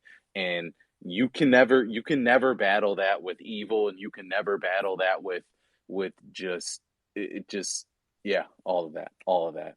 This is crazy, yo. This is the takeover. I like this type of talk. Thank you guys. And thank you to Yeah. everybody in the audience. To give a little reset to what's going on in this spaces right now. So it was so basically what's going on here, I am the Moon Man, and I've got people on stage that are my brothers, my family, and we are talking about bounty hunters and Star Atlas. In the beginning it was a lot of Star Atlas. Now we're kind of talking about decentralized economies and guilds and teams, and just the way that the world is set up. But basically what's happening here is we're just talking about everything metaverse. It started with Star Atlas, it's moved into decentralization, but it all encapsulates, probably said that word wrong, but you guys know what I'm talking about. It all talks about the metaverse. So if anybody out there in the audience wants to come up, please come up. You're Can free I to speak here, and go ahead, decentralized. cheers. So I'm sorry I missed the first You're part fine. of this. So I'm not sure if it's been covered already, but going back to the bounty hunters, how Let's do do it. you Yep. envisage that's going to work? Because obviously, you're going to have a hell of a lot of people wanting to be a bounty hunter, right? Because you got them cool ships. 4,000 people on Yeah, Star Atlas on Star Atlas Discord say they want to. yeah. Yes, yeah. So you're Ronan's the going to need perfect person. Yeah, ask you're going Ronan. to need a He's hell got of a all the lot details. of bounties to Yep. to give So all those people work. How do you think, or why do you think there would be bounties on people's heads? Yourself. I'll let so Ronan speak, but I got something on that too. Yeah, go ahead, Ronan. In regards to bounties and everything like that, most of the bounties that you would basically be able to perceive or be able to participate in will be mainly in regard to more a PvE kind of section of the whole thing, where you mainly be Sure. going and doing missions for NPCs. But Right. Yeah. with the game being more developed later along down the line, you'd probably be able to have the aspect where in a third party kind of integration where players within the metaverse itself, within the Star Atlas Metaverse, would be able to put bounties on one another. And then through doing that, that bounty system would, in a sense, how I would think it would work, or how I would program it, basically, is that within a 24-hour span of that person being logged on, wherever that person was at the time of the bounty being put up and everything like that, it would give you a random area, or not a random area, it would give you a general area of where you might locate this person from the first 24 hours of when the bounty was placed and everything like that. So people could have the opportunity to go and hunt this person for this bounty set and everything like that. It is going to be a little bit of a harder factor if this person is part of a massive guild and they're hiding inside of Sure. that C11. I would not want to go near that thing. Just off of everything that I've seen with that thing alone and everything like that, the amount of firepower, but not only in firepower of itself, but in what it is carrying. You don't want to go near a C11, just period. Yeah, sure. I guess for the people that are being hunted, it could be quite fun as well. So Yeah, you know, exactly. I It's think it's it's on an adventure. on that, Jay, you had missed the first part of our conversation where we were talking about how Eve Online. There was a lot of talk about like political and economic wars. Uh, right? and then I was saying that because real money is going to be involved in Star Atlas, it's going to be a million times worse. I think I Sure. think once Star Atlas the full product is launched, I think there's going to be a lot of people doing devious shit for lack of a better term, right? And Yeah, I think espionage and yeah, there's eventually going to be more bounties than there are bounty hunters. fair one. I Yeah, really think so. So, yeah, got your point. Cheers, Don. yep. Cheers, Ronan. All Yeah, good. imagine if we have a Facebook like guild or Facebook buy a guild. Imagine how will be the wars. We will finally have something to put effort in hunt them. Definitely, yeah. Yeah, Yeah. that's a good point. That's a good point. But on that subject stuff and everything like that, is there any other questions that anybody might have in regards to like bounty hunting or systems within Star Atlas or anything like that? Well, I know I've spoke with the Bounty Bar and Moon Man, the Atlesio family, the guild that I run. That Jay is actually our newest soldier. What is it? Decentraverse. He's our newest soldier. The Alessio family, we've got plans to build a bounty hunter ring, and I mean, right now the plans are very, very, very early beginnings. We definitely want to collaborate with the Moon Man and the Bounty Bar on this, um, and it probably won't really come into depth until we can uh, basically be a third party developer on the Star Atlas product. But once that's available, I mean, we want to build smart contracts. I mean, we want to build an interface that I think Moonman mentioned earlier, like an interface that you could have in your ship that you could literally. I don't know if anyone's played Elite Dangerous, but you could literally look to your left and you'd have a screen where you could scroll all of the bounties, right? You could click a bounty and you could fly to that area of space and go search for them. And that's kind of the goal, right? Is to have like a full on bounty hunter ring, depending like just going off of whatever Star Atlas does build, we want to build it. We want to build it even to be even more robust, So and like True. No, that that's cool. that could be 7-10 years away until once they start allowing that third party development. I think that's when this idea of the bounty hunter ring really gets complex and robust. Yeah, I Yeah, mean that would be cool. Uh, That would Real be cool. quick, we've got Adam up here. I seen you trying to join earlier, Adam Harris. I don't know if your mic wasn't working, but please, it's nice to meet you. I seen you in the Twitter Spaces earlier today. If you've got anything to say, I would love to have you add to the conversation. What's going on, man?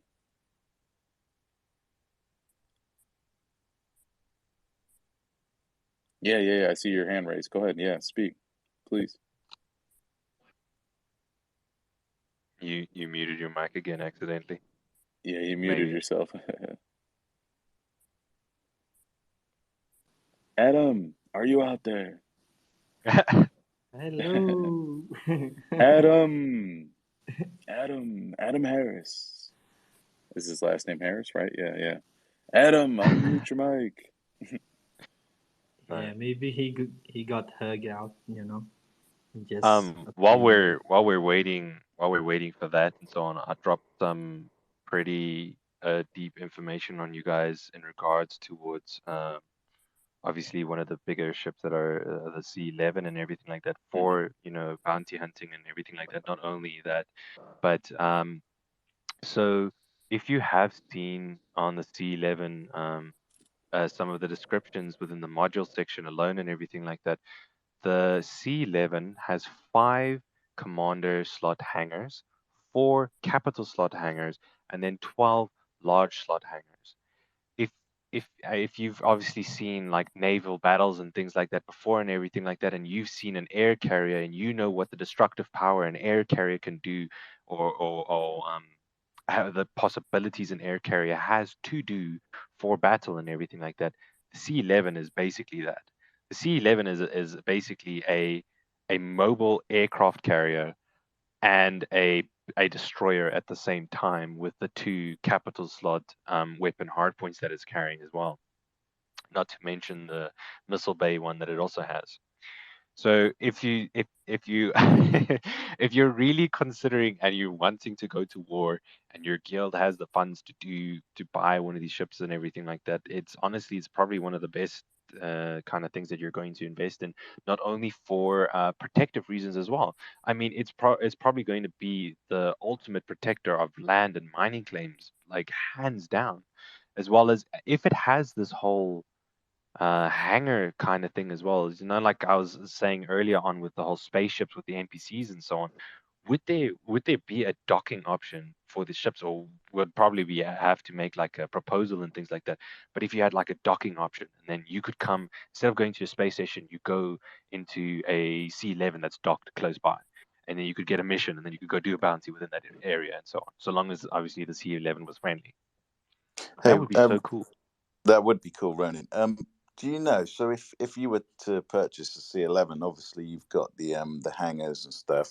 I'm guessing that ship doesn't come with the satellite ships and the fighters and all that. You'd have to obviously get your guild together, and then you'd have to buy the extra ships. Is that right?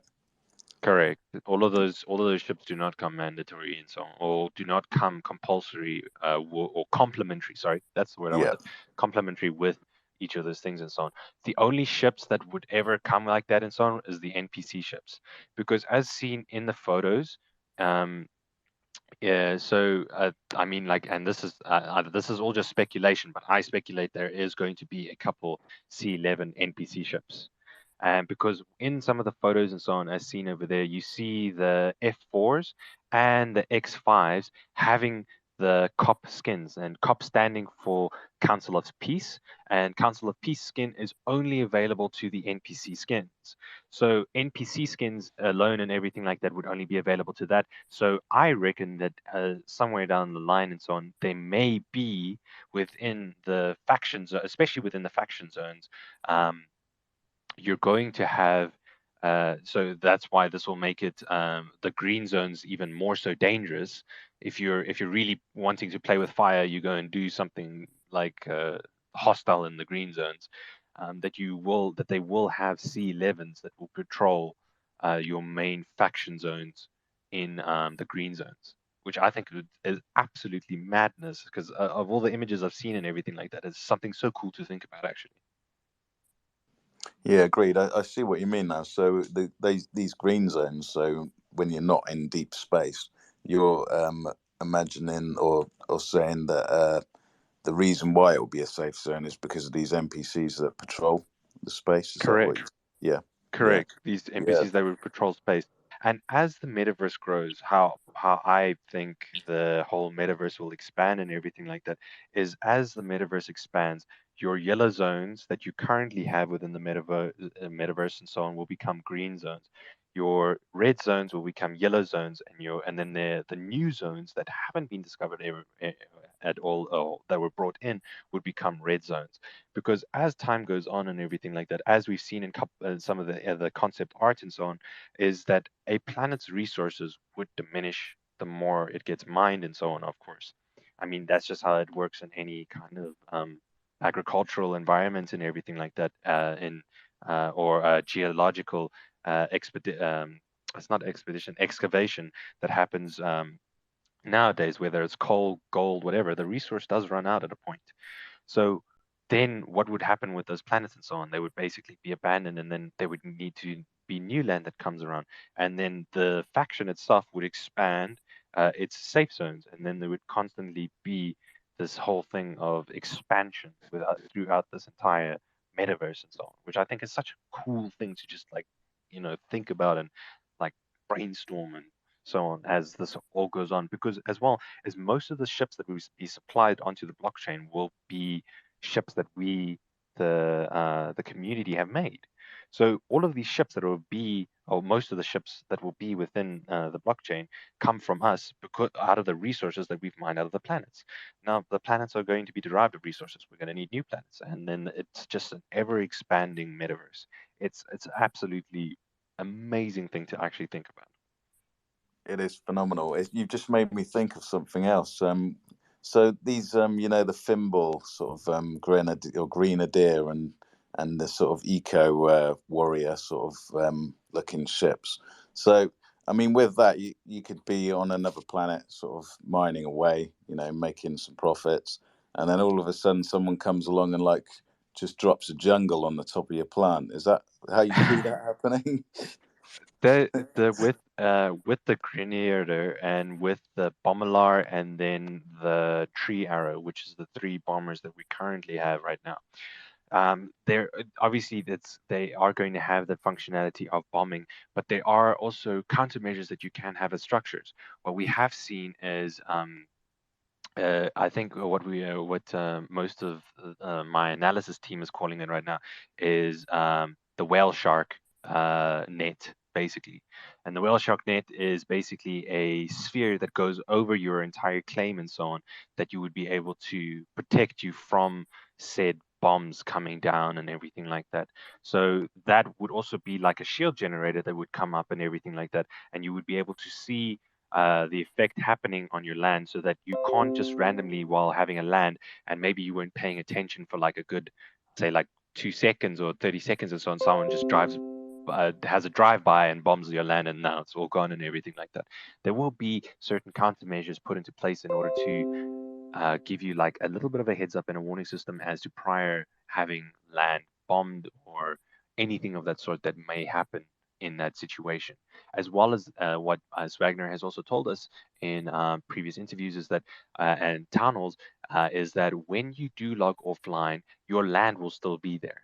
So this is why it's imperative to be part of guilds and to build a community around what it is that you strive, or to be part of a community around what it is that you strive to do within the Star Atlas metaverse itself: bounty hunting, land building, whatever it is, and so on. All of these complement each other in a DAC or in and a guild or whatever it may be at the time that it was created and everything like that. All of these work together. So when you go offline, your ships disappear. Your ships are no longer they're basically like poofed off in there, like hidden in a sense, and then but your land will always be there.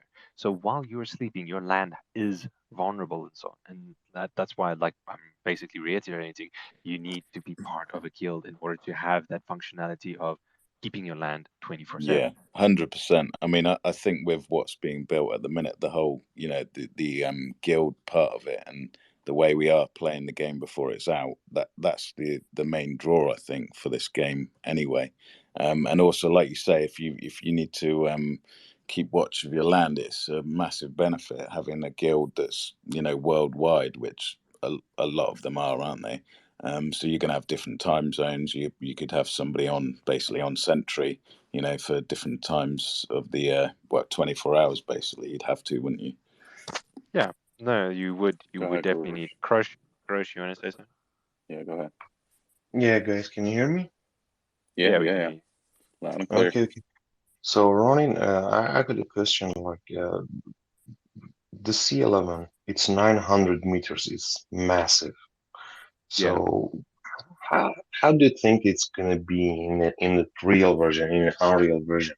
So, is it like we can like go around in the whole and different spaces on the ship and like explore it, talk with the NPCs or the friends, or it's like cutscenes behind. For example, if I want to go from hangar to the deck, it's gonna show me a cutscene and just like I travel.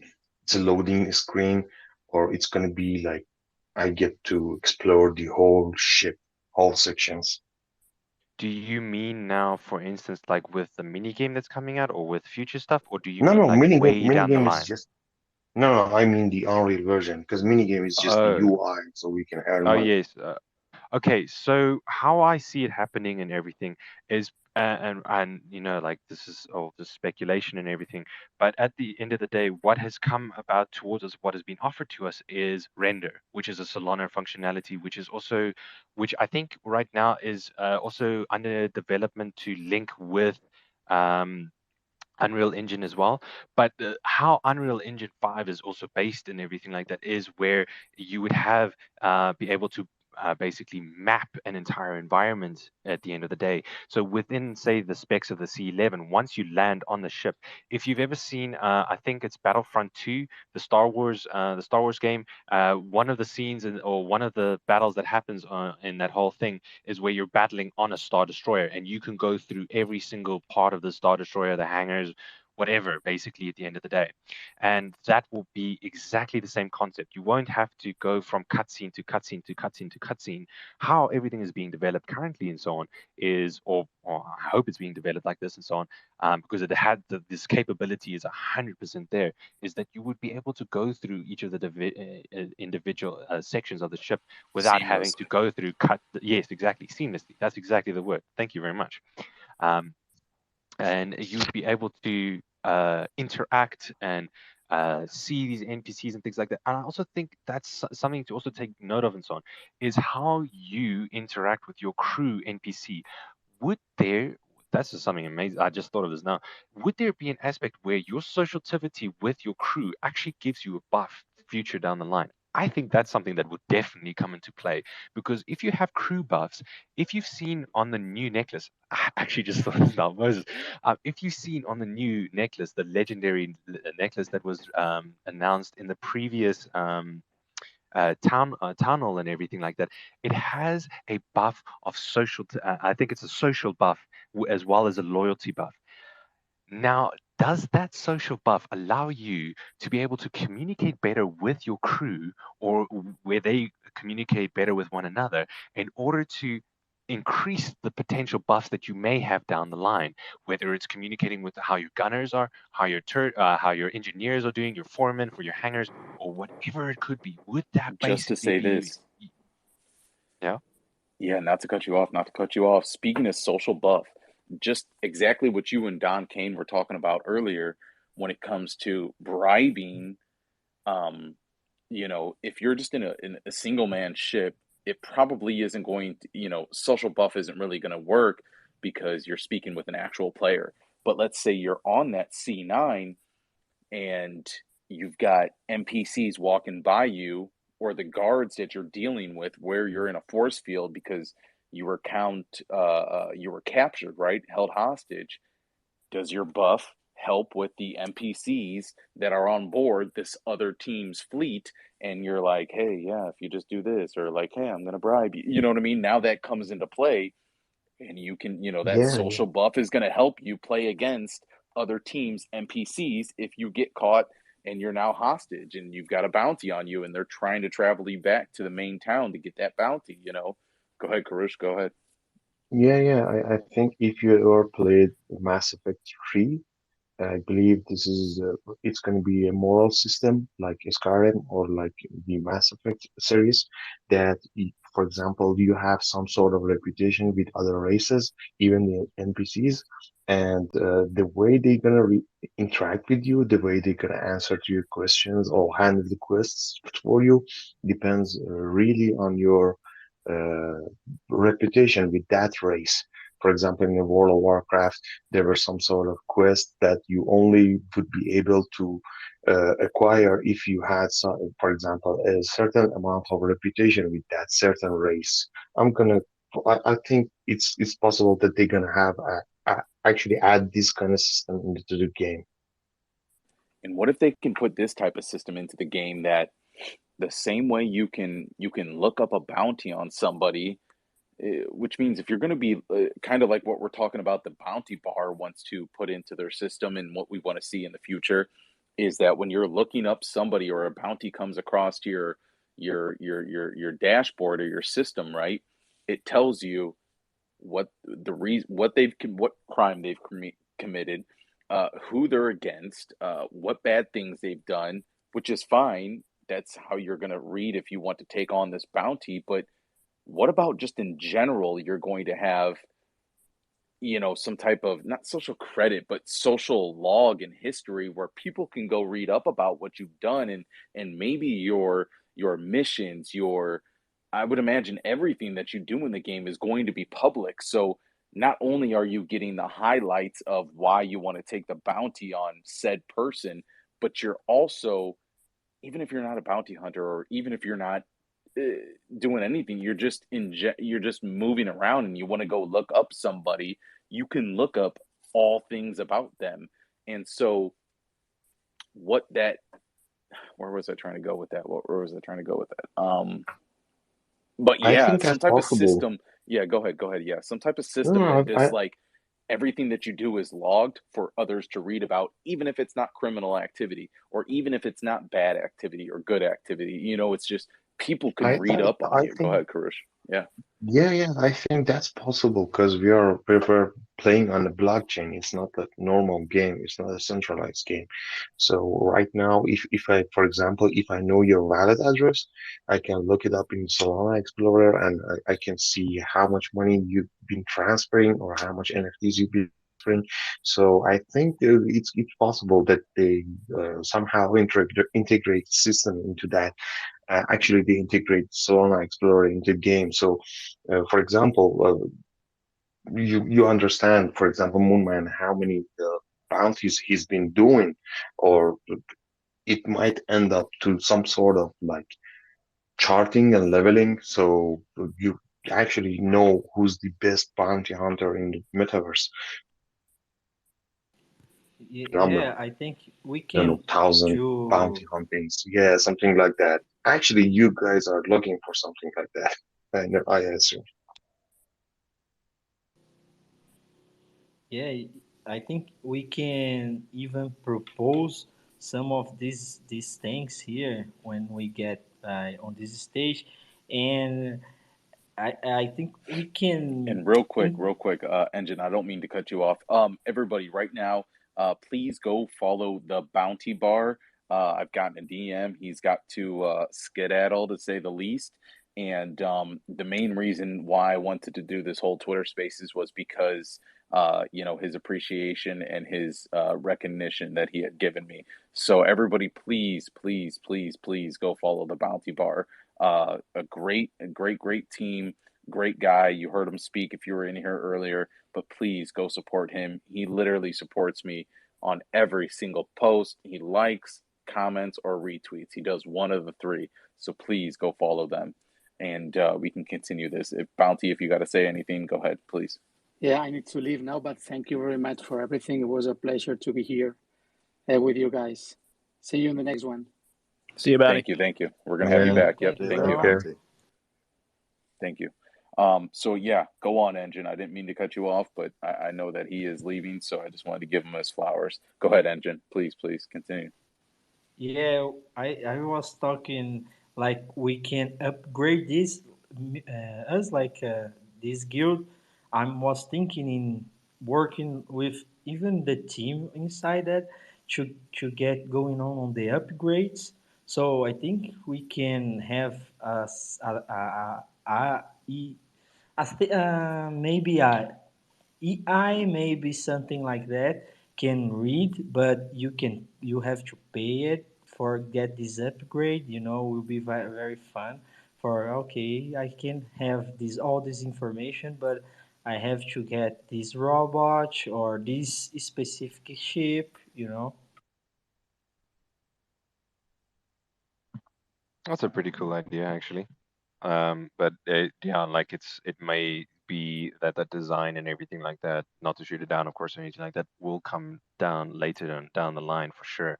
I actually think it will be more so not so much the team, but more a third party that would actually bring that in, like like like most of the individuals over here, like Don Kane and so on, with them wanting to integrate something like that, most likely further down the line when that possibility is available, of course.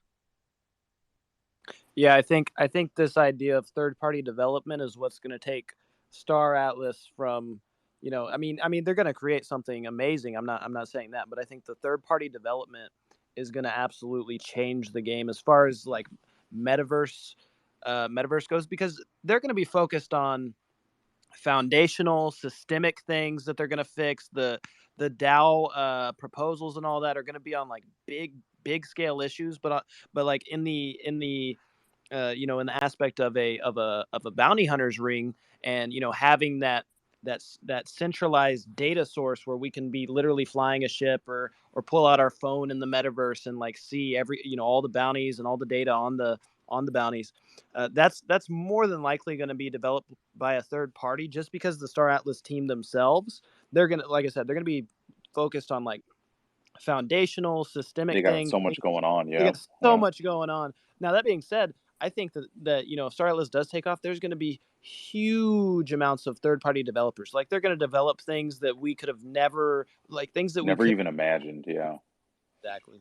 And I think that's kind of how you see in every game, right? For instance, Michael Swagner, he says this game has already started, and look what happened. We all built guilds, we all joined guilds, and now next year they're going to make guilds more of a top tier thing in the Star Atlas metaverse. So what's going to happen in the future? We knew that they were going to we know that they're going to hand this game over in 7 years to the people. We know that, but what do you see in every game? Grand Theft Auto, for instance, because I feel like that's the biggest modded game in the world. People mod it, and you play those servers where people mod. Well, Star Atlas, just like you were saying, Don Kane, is going to have so much go on their plate, and they're working on so much. And if somebody else on the outside, and they've clearly shown that they recognize and see when people in the community do something, they allow it to come in, and now they're implementing it. So you see so many people. They're going to see so many people building, third parties building so much, and they're going to be like, "That's amazing. They built it on their own time. They got it to the AAA quality on their own time. Let's reach out to them, because clearly they would love for us to reach out to them. You know what I mean? Um, and when Star Atlas reaches out to you because you've built something that works so phenomenally well in the game, and the community loves it, they're gonna have no problem reaching out and saying, "Hey, let's work together. Let's put this code into the game, and let's get it going, because everybody already loves it in this secondary server, however it's set up." And it's just gonna happen like that. Like they're going to be building their straight down the middle. People are going to branch off and build multiple things, third parties. And when your third party thing that you've built has gotten to the level that's acceptable to be brought into the main game, they're just going to email you and say, "Hey, let's bring it in." Boom, it gets brought in. Now it's there. You already did, a beautiful service by building it to the top tier quality that they needed it to be. Because when they're going down the middle of the lane, they don't have time to step out of their lane and build something from the ground up. You yourself, you need to build it to a quality that we can then integrate into our system. And if you do that, which is going to happen, they're just going to bring things in with ease, you know, and I think that's the beauty of this game, you know. Within the first, you know, 3 months of after the tokens being released, you know, and guilds really taking off, you know, they recognized it. Boom, 2022 is going to have a bunch of guild things going on when it comes to Star Atlas. So you know, they're just going to listen to the community. This isn't going to be one of those gaming companies that, you know, you feel like you're just putting out email after email after email. Yo, fix this. 98% of people are saying fix this, and you're just not fixing it. You know, I don't think this is going to be that. I think this is a big change. So, Yeah, I mean, totally, dude. look at the Totally. third party development that's already happening, right? You Yep. have Afia that's got the ship. I mean, I go on that ship thing all the time just to see if there's any discounts. The ship website that basically tells you what's you know, what's trading at a discount, what's trading at a premium. The club recently released a beautiful interface website. I think it just shows a lot of different data curation. But I mean, this is the beginning of, like, if you think about these different products, and I mean, we created one too, the guild website. If you think about these different products, like, this is the beginning of some seriously robust third party development. And it's like the whole reason, and at least in my head, for having this bounty hunter spaces is to you know, garner the community, because the things that we're going to build are going to be they're going to be insane. I think that, I don't imagine, like, I'm sure Star Atlas is going to put some base modules for NPC bounty hunting and all that, but I truly think the third party development, the things we're going to build, you know, once we have that ability, oh man, they're going to be awesome. And really, even it extends beyond the bounty hunting space too, right? Like, it's unimaginable. So Go ahead, Variant. It looked like you were about to speak. Go ahead, brother. What's up, guys? I'm envisioning, after listening Don Kane speak, I'm envisioning those guys putting together some type of loan organization for under collateralized loans. And if somebody doesn't pay, or say you have a liquidated position, right, rather than everyone just hitting your wallet and your money gets extracted, now here goes the bounty out on your head. And by the time if the bounty hunter happens to find you, then you have to you have to pay up at that point, and your collateral is hit, and you can move on with your life. So that may be a fun way to play it. But I got to run, guys. It's been a blast hearing you, and it's really inspiring, the socioeconomic implications, and I'm looking forward to playing this game with you. And just keep doing what you're doing. For sure, man. Thank you for coming up on stage. I see you're part of Final Frontier. It's glad to have you on the team, brother. Let's talk the next time we have something like this going on, and get up here a little bit sooner, and we'll get it going, and we'll hear your side of it, because I know you probably are going to leave, but you have so many things you want to talk about, and you're going to be thinking about it the whole time after you get out of here, because you got to go do something. So appreciate it. Thank you so much for coming up here, man. Appreciate it. Thanks for having me. Yeah. I actually got to shoot as well shortly. Like, it's been a blast, but it's almost been 2 hours already and so on, and it's like 3 o'clock in the morning for me, and I have prior arrangements today. But I've absolutely enjoyed this time, like sharing a lot of like the details and things like that with you guys, and then as well as chatting about like the whole environment that is about that we are stepping into. We are the beginning pioneers for a community and an environment which not a lot of people are aware of, and glad to be part of it. Yeah, as always, man. You know, that's why, you know, when I thought of creating a space, I was like, I gotta have Ronan up here. So, yeah, man, I appreciate your insight, dude. You always have so much He good knows too intelligence when it comes much. to He this. needs to give it all out. Exactly.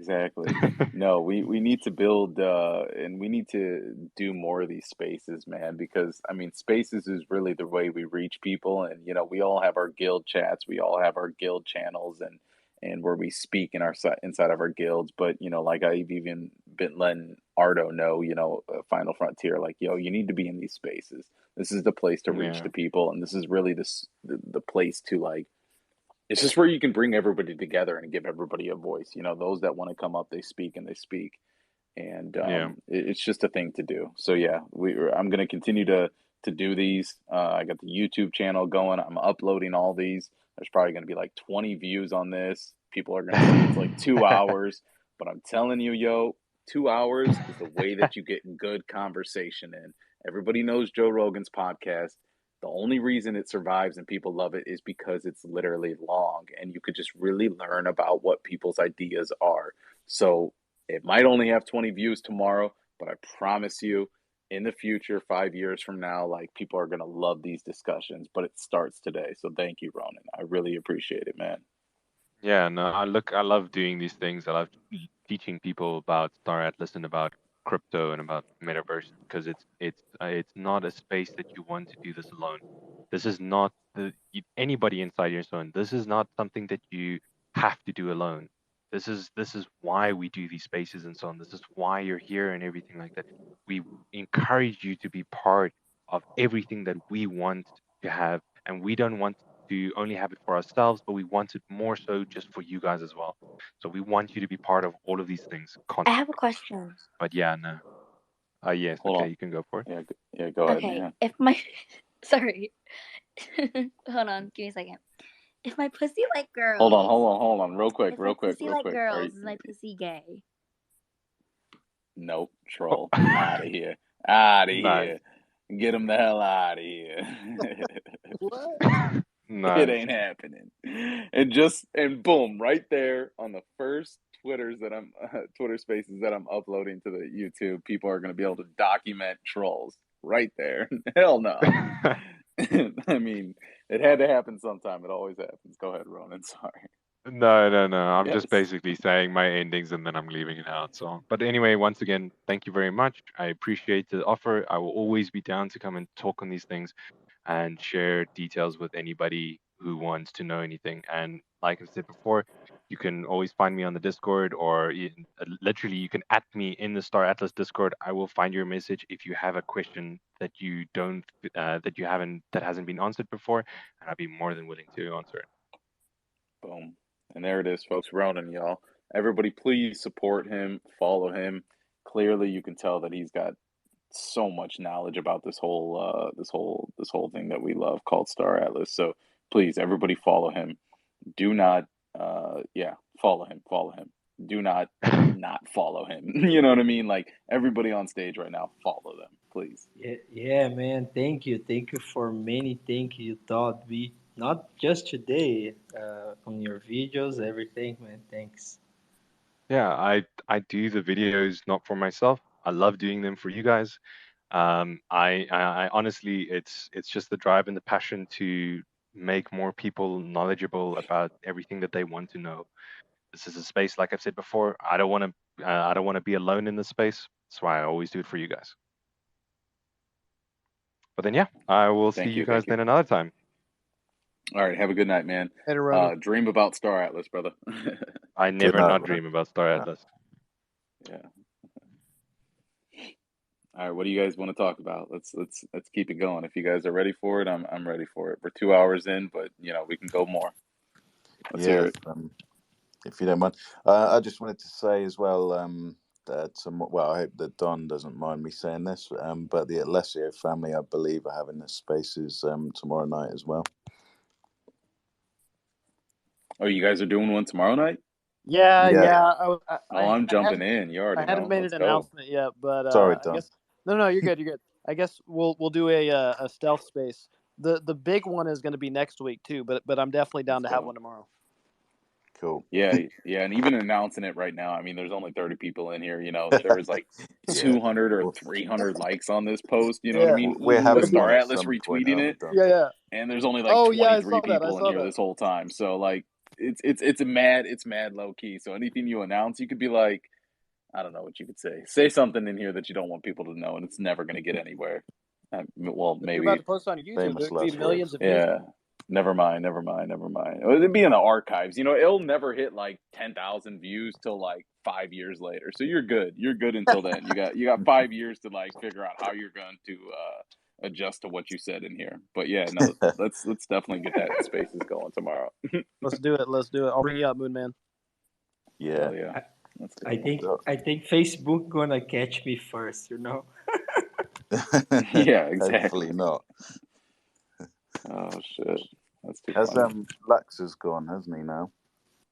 Has Yeah, Lux? he dipped out, man. He brought some Yeah, good points. That was fun. yeah. I mean, I just want to reiterate what Lux said as well. Like he said, I think don't quote me, but I think he said he he wasn't really a gamer, but he's into crypto, and then found sort of Star Atlas and the metaverse, and I can sort of relate to that because I used to game quite a long time ago until I sort of ran out of time for it, and then I've been in crypto for about 2 years now.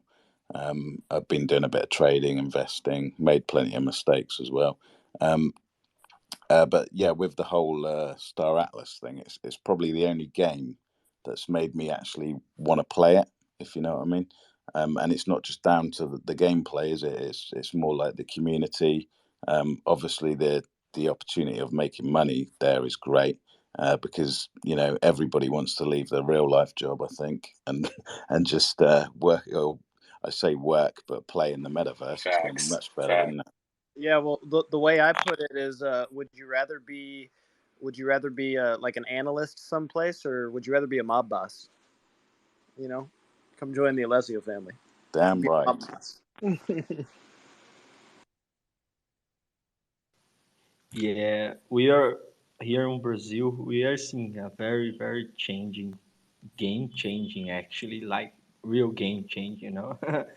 Yeah, because here people start to looking at for games to get the first incomes, even getting more money than they can get outside it. So will be very changeful. I think you guys maybe know but by about the gaming side, but if you see the all the sides here and you see the what is going on, I think we will see like in 4 years we see a big changing moving like people really working for and learning for and getting more knowledgeable that like trying to leave that thing. Oh, okay, I'm a hunting bunny, and how can I prove my thing? How can I know more math to get more, I don't know, atlas on the game, you know? And then they start to realize what they have to learn to get more info will be very changeful. Yeah, Engine, I fully agree with you. It puts everyone on a level playing field, regardless of your location in the world. If you can work your way up and the opportunities that you're going to have that you may not have where you live, I think that's going to be life changing. Yeah, sure. This too, it's hard for people locomotion and how they interact. So we have to still figure out a lot of energy, but yeah, will be just you can get outside of this whole system, this whole broke system, people gonna have more healthy, and then you see it, you're gonna see on even on the game, the people get like you told getting richer on the game, and this can give like a real thing outside of the game, like house and thing. Yeah, we very interested to see it too, man. I always like when I play here, when I trading Atlas, I always thinking on that, Yeah, this change a lot here, a lot. Yeah, It's it's going. going to be Hmm. great for everybody is just to work with well, I say work, play, with people from all over the world and different you know different walks of life. It's just going to be mad.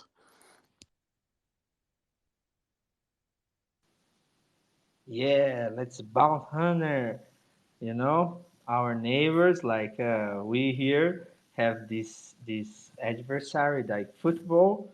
soccer adversary. It's Argentina. Then we can have big wars inside, like Brazil against Argentina. Yeah, this is very nice. Nations fighting.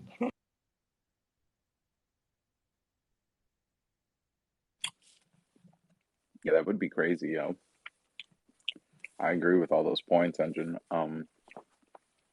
The way that we're being able to, the way that we're able to just connect to everybody across the world, and it's really just changing the dynamics of, I always think of like, if you guys remember, having a PayPal friend back in the day. I believe it was called PayPal, right? Pen pal. You could talk pen pal. There you Yeah, go. pen pal. Yeah, PayPal, You could not just like, PayPal. yeah, exactly. I don't know where the hell those letters were going, but I was sending them. You know what I mean? I'm only 28, so you got to remember like early 2000s when that was going on. I was like 7, right? But who knows where they were going? But I was speaking to somebody somewhere. They were probably just going to the home office, and they'd write back and be like, yeah, it's crazy over here. Anyways, but being able to disconnect, to everybody across the world is really something special, by the power of this technology. And yeah, it is going to be crazy, Engine, when you have like countries either working together or working against each other, whatever the case may be. But we know how passionate fans and people get when it comes to sports teams. So it's going to get that way when it comes to gaming, and I think that goes back to what we were talking about earlier with Eve Online getting really really crazy. Imagine what Star Atlas is going to be like with real money at stake, like Don Kane was talking about. So it's all just something new. Real quick, I do want to say what's up to Mooch, Moochin. We spoke in the last Twitter Spaces. That's how I met you. You're a boss, man. You already know if you got something to say, please say it. And then the Lumen, I can't read for shit. Whatever that name is, you just came up. I brought you up. How you doing, brother? Feel free to Amen. speak if you guys want to speak. What's going on?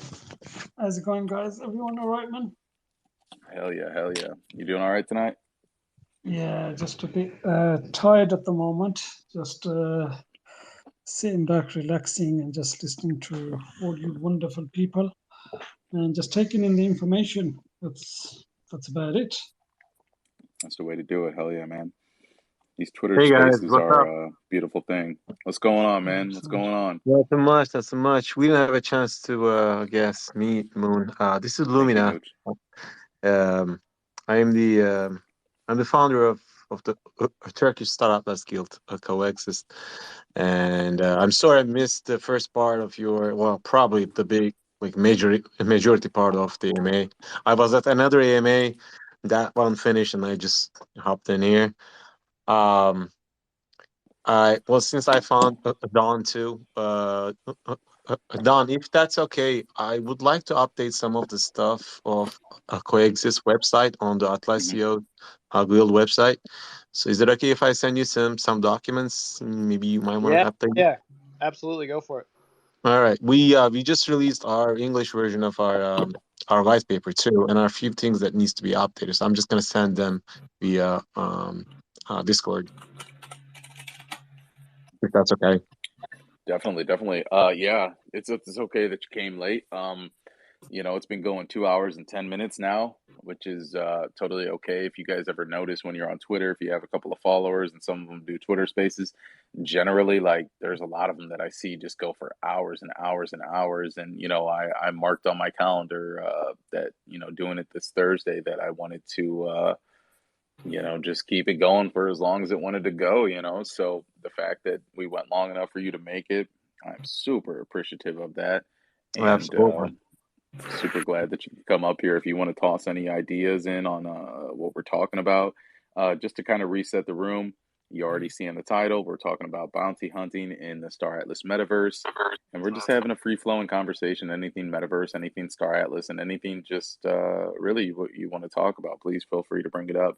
So that's what we're doing here. And yeah, thank you for coming up, man. You got anything to say? or any topics to bring up, let's dig into it. Absolutely. Since if that is the case, and there is some international audience here too, not much, Hmm.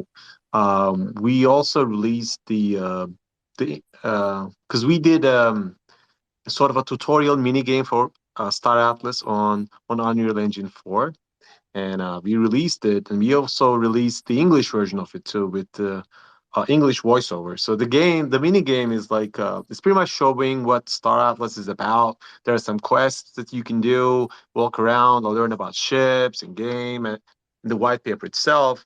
So currently we have English and the Turkish version.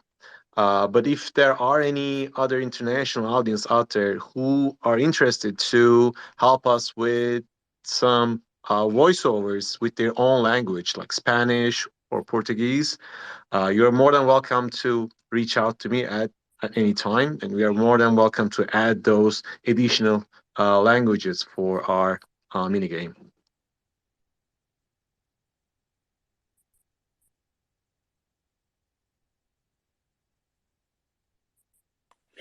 Yeah, that's beautiful. That's beautiful. Yeah, I yeah, appreciate bro. you putting that. Go ahead, Engine. Yeah, yeah.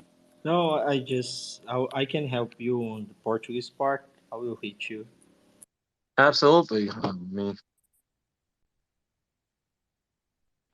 Hey Lumina, where can we find this mini game that you've created, please?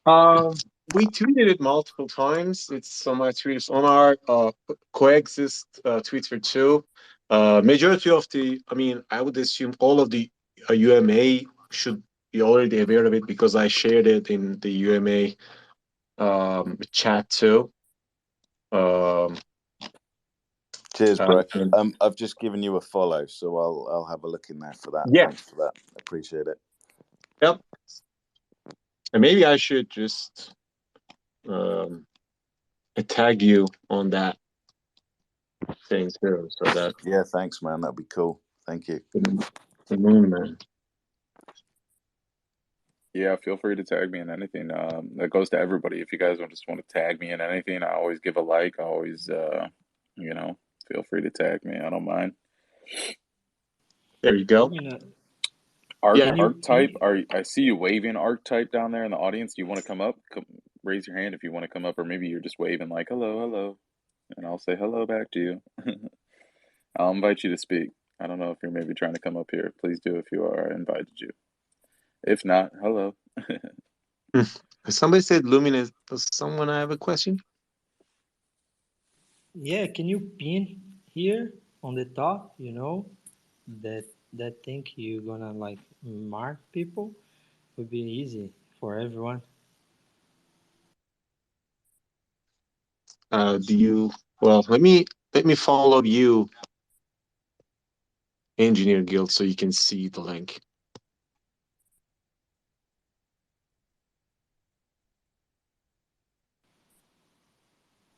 Okay, I just got tagged, right?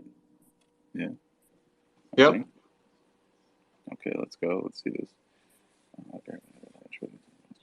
The game is like it's almost like 2 GB. It's not much, and it's done on Unreal Engine 4. It's nothing crazy, but you know.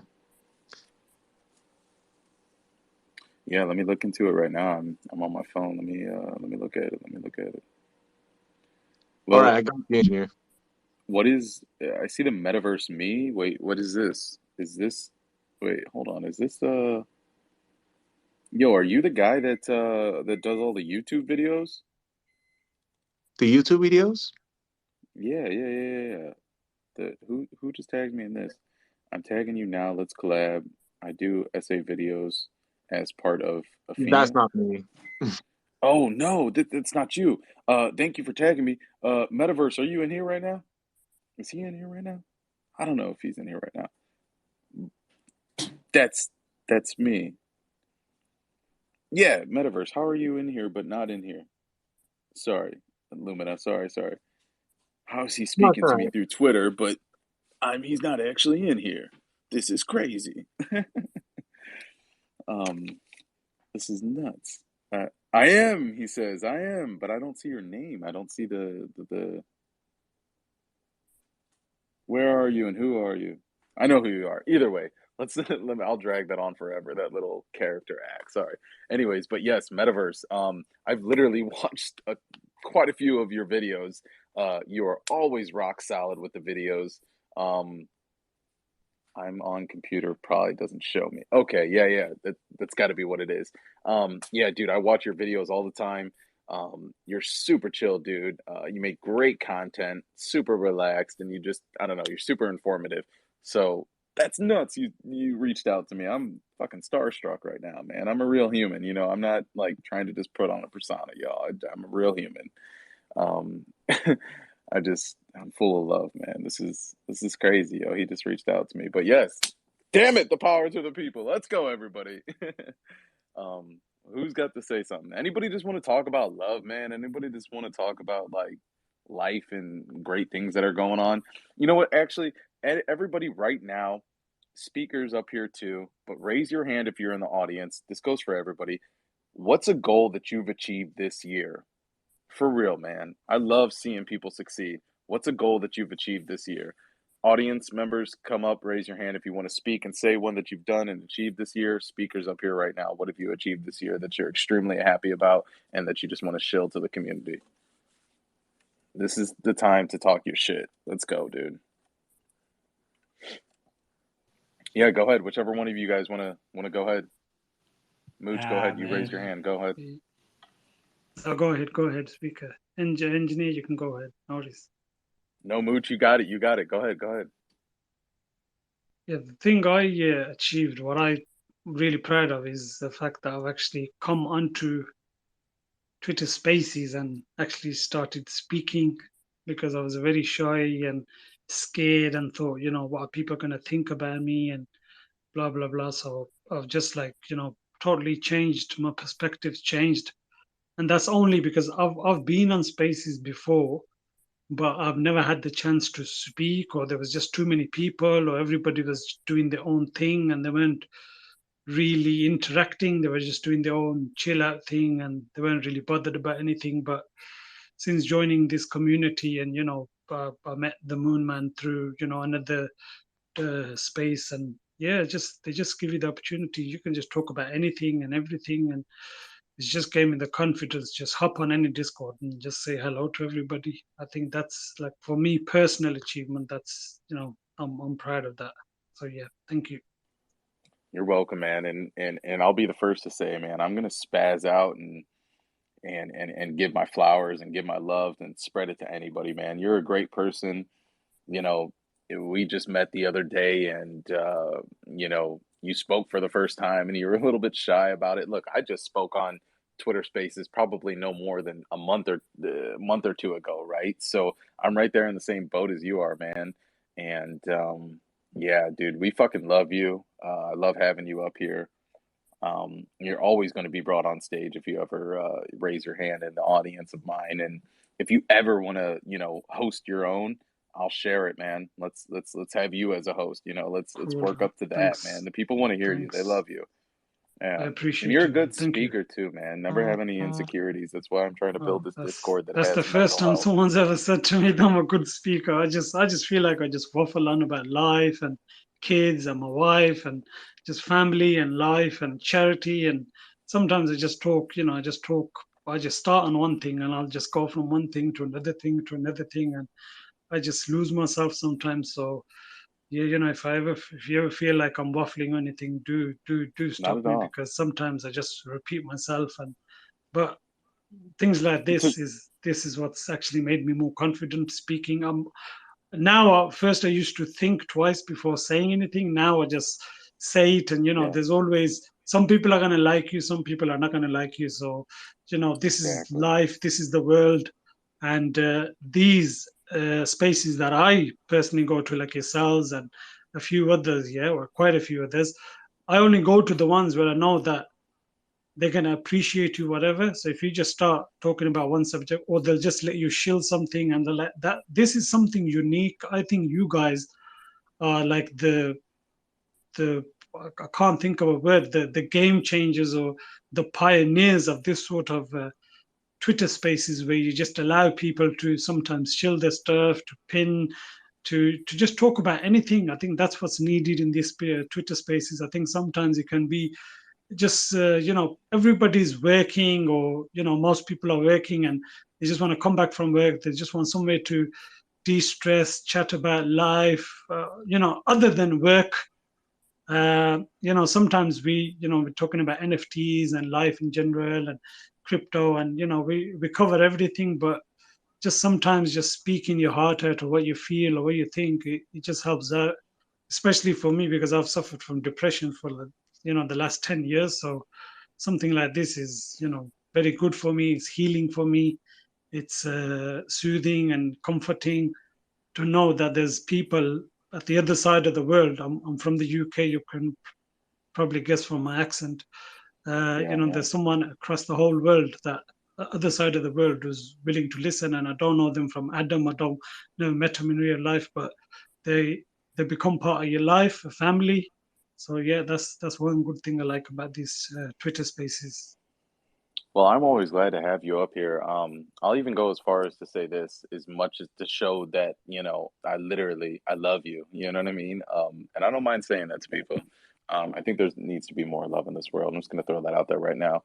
Um, but yeah, like let's do a Twitter Spaces, and I actually really mean that. Let's do a Twitter Spaces one day, here in the near future. I'm never too busy to host something with you, or just start a group with you, where Yeah, we man, just I'll all appreciate that. talk about life and just what's going on. Like, for instance, you say, like, you get depressed from time to time, man. There's, how many times, like, how many nights in a month, I'll just be laying in bed late at night, and I'll be up past my girlfriend, she'll be sleeping, and I'll just wake her up, and I'll be like, yo, is everything good? Like, or is everything good? And not between me and her, just life, right? Because I just get, Yeah, I have so, like, and I sometimes can be a lot for people to handle.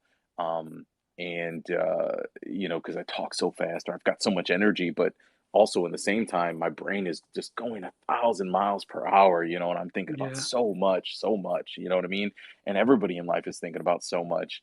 And sometimes I have to pause and just ask the people that really care about me, that are around me, and I have to ask them, like, am I good? And is life okay? Is everything good? And they'll be like, yeah, man, you're just moving fast, you know what I mean? You're good, man, you're yeah. good, you know what to do, you're That's good. good. And so that's the same Yeah, thing I would say to you. Like, whenever you get in those moments of depression, just know that, like me, everybody else that you can think of in your life, they're going through the same exact thing. We all have different insecurities, but we all have yeah, insecurities. And 100%. it's moments like this where we just have to find other people that we can mesh with, and say, hey, literally on a public stage that's going to go on YouTube, I love you. You know what I mean? Like, Wow. I think people are scared to do things like that. So, we're a family, man, and let's definitely do Twitter Spaces like that. I don't want to hold up Decentraverse and D. How do you say that, man? Yeah, it's Decentraverse, but yeah, we just There got we go. Jay. Yeah, Jay the I've been bootneck. botching. I've been botching words and names this whole time. But go ahead, Well, go ahead. the thing is, it only shows part of the word, doesn't it? So it just says decent. Oh, so yeah. Right, But right. yeah, I'm down as Decentraverse on Twitter. But I'm Jay the Bootneck. I'm on Discord as well, on the Alessio family. Um, so yeah. Hey Mooch, how you doing, man? You seem like a cool guy. I'm good. I'm good, I'm bro. similar to you. Like, I only started speaking on these things about a week ago. So it's a bit daunting to begin with, isn't it? It is. It But is. Yeah. yeah, well done though. Um, yeah, so I just wanted, you said, Moon Man, about achievements. So I think my biggest achievement this year, um, it's got to be being a made member of the Alessio family. So it's not like often you join an actual mafia, and get accepted into it. So yeah, that's my main achievement. Well earned too. Thanks, Don. It was One hundred worth it. percent, man. 100%, man. Um, I love the Alessio family, and I love Don Kane, man. You I'm a ought to see, huge you ought to seen the huge work that Jay put in. I mean, seriously, like he came in here and he was like, "This is the guild I want to be a part of. How do I become made?" and he got to work, man. Seriously impressive stuff. Well earned achievement. Well earned. Yeah, thanks, Don. It was worth it. I mean, just after reading, yeah, all you've got to do is read the white paper for the Alessio family, and you just know that that's the guild. You know, we might be small in numbers now, but you can just tell it's something that's going to grow and grow and keep growing, and it's all going to be organic as well. I don't think we really need to push it too far. I think it's just getting people to read that white paper and speak to Don, and you just know then. Um, yeah, so a little bit of background with me as well, and this might Yeah, sound please, please, sort of please. unbelievable, but so I was a Royal Marines commando, so I'm from the UK, so same as Mooch, I'm in the UK, and that's like fairly elite sort of military. So when you join something like that, you kind of get that sense of you've joined a big family, and you know that you'd die for your brother next to you, that sort of thing. It sounds mad, but with like being a member of the Alessio family, it's sort of the same thing, just in the virtual world instead of being in the real world, if you know what I mean, or if that makes sense.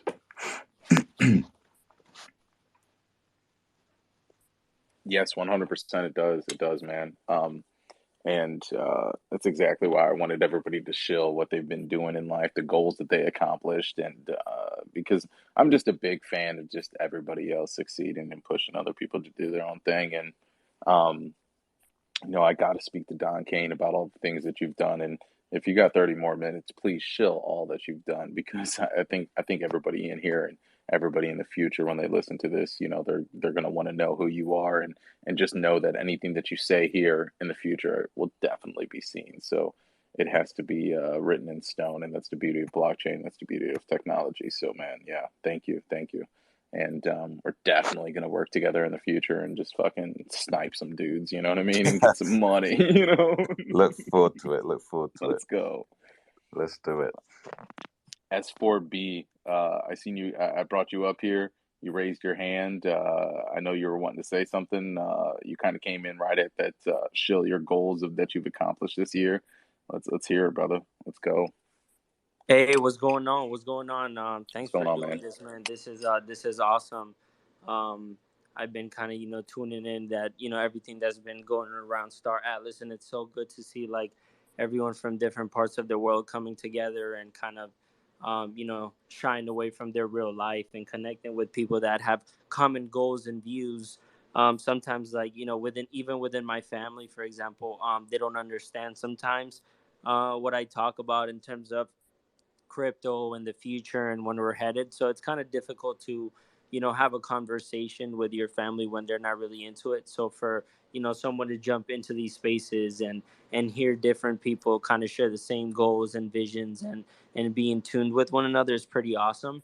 And just I guess a goal that I wanted to share that I've seen of myself this year is that I've been taking a lot of time to be informed with everything that's going on. And I think, before the pandemic, we lived a life where it was just, work, school. Like, for example, I was going to school, I was working two jobs, and life was moving very fast, and we didn't realize how much information we were missing out on. And then the pandemic put us in a state where we can be more aware and have the time to be more informed, and everybody decides on what they get informed on. But a lot of us decided to be informed on economics and cryptocurrencies and what's going on financially, and we want better. And then there's just all of this coming out, and Star Atlas being something so big, so great that we can all come together and share all something very common like the game, and share each other's life and just grow from this. And 5-10 years down the line, when we see this evolve, we'll be celebrating. I guess that's pretty much it on my end. Thanks for allowing me to come up here. Yeah, brother. This is a space for us all, man. And just to piggyback off what you said about not really maybe sometimes having people around you to talk about, because I think out of everything that you said, that's probably the one that hits hardest, right? Because we are in this digital uh, this digital era where, you know, we're not quite fully in it, like Ready Player One or some crazy Cyberpunk 2077 world, right? We're still in the main world. We're still in reality. Um, we still deal with, you know, our family members, our friends, our coworkers, and we're still walking through life having so much going on in our head and knowing what Star Atlas is going to be or knowing what cryptocurrency is going to be, but there's still one out of every hundred of people, maybe one out of 1,000 people that are around us, you know, out there in the public that might not know what's going on or might know what's going on. Sorry. Very few that might know what's going on around us, right? When we're out there in the public, and sometimes that can be hard when, you know, the closest people to you aren't really into maybe these types of things. That shit could be like, oh man, I'm just gonna go crazy, you know, because I just want to tell the world and just want to help everybody out and let them know that there's a way. Um, and when you don't have that around you, it can be crazy tough, you know, because you got all these ideas, you got all these, just so much in your head, right? So what I'm getting at is just know that these people you see on stage, these people you see in the audience, we're all of the same kind. We're cut from the same cloth. And if you ever have anything to talk about, you ever need a Twitter Spaces, or you ever need a Discord or a DM to hit up, you know, this is the place to go for sure, man. You know, and the reason I touched on that one so much is because I feel like that was the one out of all the things you said that really is the most important, you know, not having those people around you to be like, yo, this is crazy. Look what's going on. Yeah, but you know, oh, that's just a scam. You know, that's the biggest one, right? Um, but yeah, no, Star Atlas community is amazing. Gets me going crazy every day. I've actually been having dreams about Star Atlas the past couple of, I've had like dreams about Star Atlas and what the future is going to be like the past, like two times in the past, like 3 weeks. It's nuts. You know what I mean? That's when I really know something's consuming my brain is when, you know, it trickles into my dreams.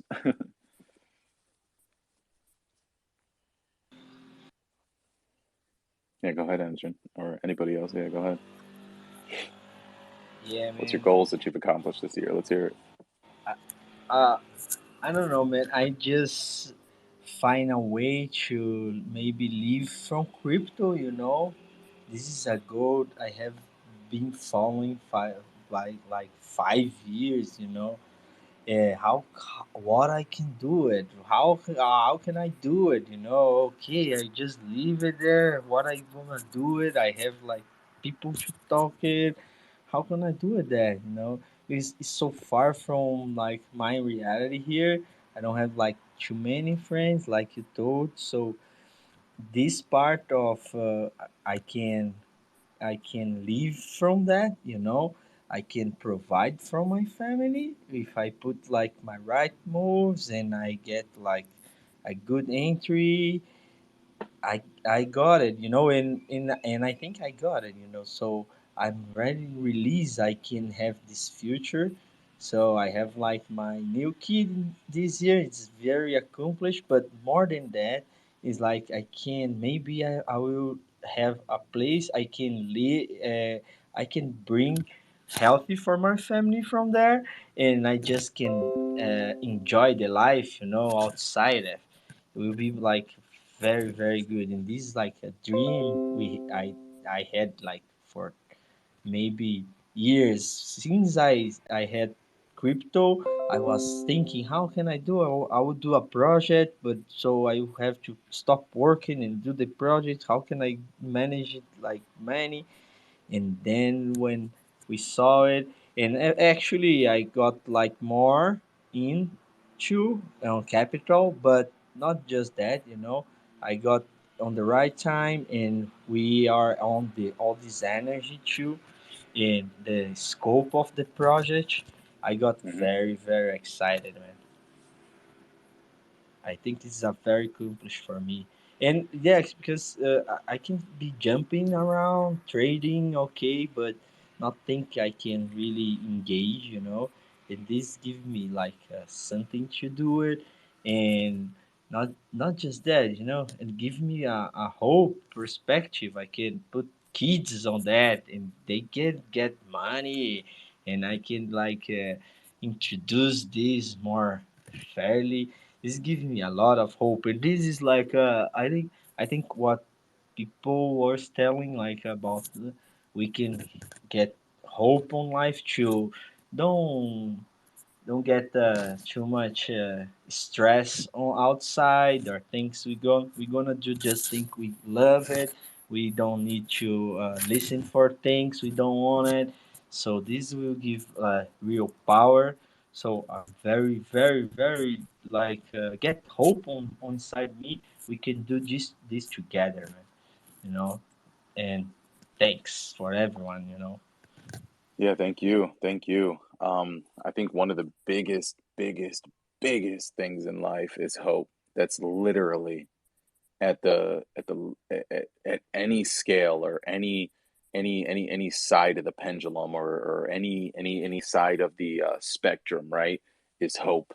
Um, there's really levels to it, and hope is the deepest thing that drives us all. Is hope, knowing that tomorrow we have something to look forward to.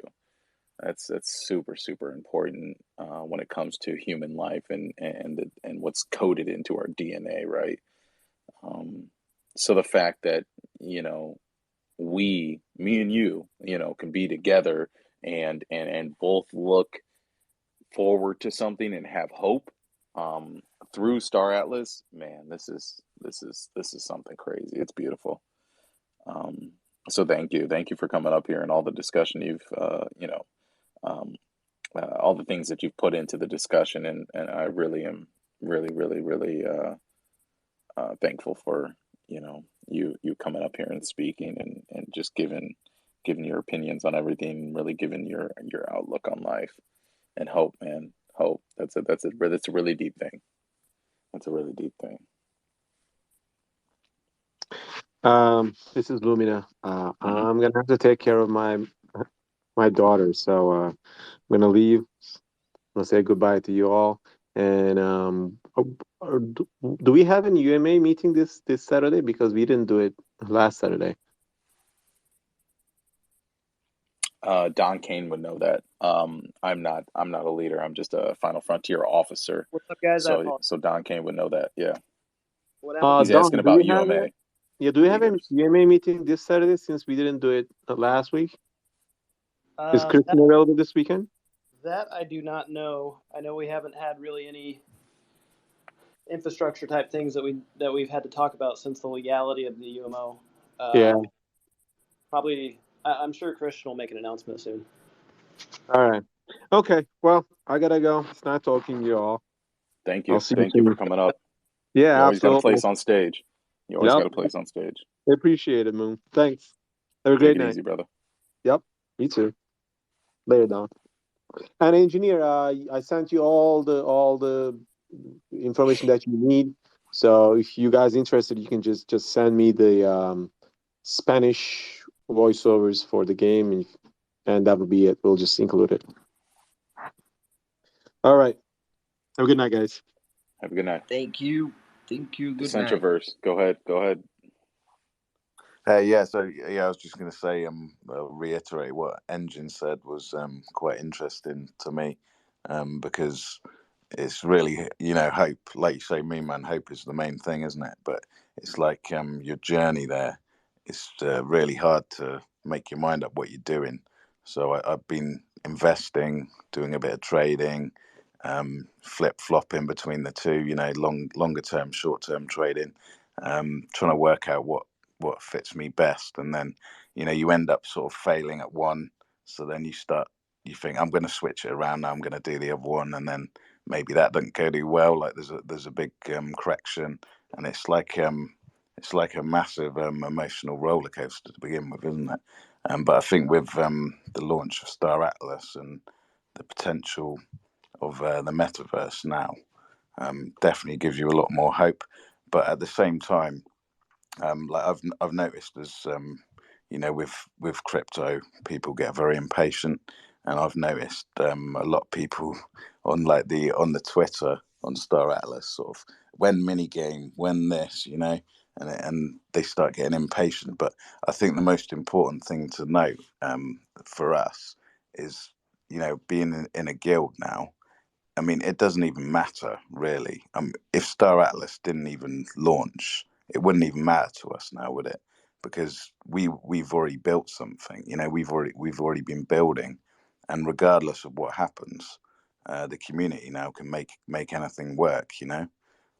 So I think it's really important to keep that in mind as well. That being that we're all working together and all building something, even if Star Atlas didn't work, which don't get me wrong, I'm 100% behind it. I think it's too big to fail. But if it didn't, we're still all here, and we can still all build something. Yeah. Yeah, for sure, man, for sure. Yeah, this is just beginning of the big community, more than like the game, for sure. Imagine, yeah, I think when we can go across the blockchains interoperably, I can't tell this word, but okay, we can we will they cannot stop anymore us, we can create the environment, like the people the monks told, oh, okay, I'm gonna create this environment and the NFT it's yours, and okay, we can go on this thing, enjoy it, and be there just chilling around, playing, battle, So yeah, I think that's like the main unstoppable, part of that. And this is giving me more like interest to go in and put more effort in. So yeah, this is thanks, true. Yeah. I think now the train started moving. There's no stopping it. Oh yeah, this is the takeover for sure. Definitely, definitely the takeover. Couldn't agree more. Um, Anybody in the audience want to come up? Anybody in the audience want to come up? Raise your hand. No, no. Okay. All right. Well, let's do this, man. Um, if you guys are ready to close this out on a fucking amazing spaces, let me tell you, thank you to all of you on stage. Literally, this has been a killer one. Um, please feel free to we can start the conversation back up and go for 2 hours again. I really don't care. But if not, then I'm down to close it out and move on and accomplish all that we gotta accomplish because we got so many things going on in life. Um, yeah, let me know. Let me know. I'm gonna leave it open real quick. Anybody? Yeah, so man, I'm just gonna say goodnight to everybody because it's quite late here in the UK. But it's been really good speaking with everyone, and yeah, I hope to do it Hell again yeah, soon. for sure, man. Thank you so Definitely, much for coming up here. Yep. definitely. I do want to say real Thanks for having me. quick, we're just going to do a loosely structured one on the Alessio family tomorrow, just to get it started. The real big one is going to be next Saturday after the launch of the Star Atlas minigame. But if anyone here wants to tune in, I have the link to Alessio in my bio, and you can Put go it up follow top real them. quick. We'll probably start it around the same time, maybe. Let's see, when do we start this? 11 p.m. UTC. Yeah, that's usually Probably the around time I'm available. Yep. yeah, around 10, 11 UPM or PM UTC is probably when we'll do it. And it's just gonna be unofficial, just hanging out, talking about the Alessio family. Fuck yeah. Yeah, I'll definitely be there. I get off work what would that be? 10:30? Mm-hmm. Yeah, PM UTC. So yeah, I'm always available 5 p.m. Perfect. UTC. Or no, 11 Yeah, p.m. UTC, we're in the, sorry. we're in the same time zone. Me too. Perfect. Perfect. So yeah, I'll be there for sure, man. You already know. Sounds good. And yeah, everybody in the audience, please go follow the people you see on stage right now. I'm sure they're all willing to give follow backs. I sure as hell do. And we just really appreciate it. And you know, to let everybody know in the audience, there's so many more spaces to come. Anybody on YouTube, because this is going on YouTube, anybody that has made it through this whole thing, you are a true winner, and there will be more. And thank you. you're truly a legend for making it through this whole thing. So thank you, everybody. We're gonna close it out. I love you all, and let's all accomplish our goals.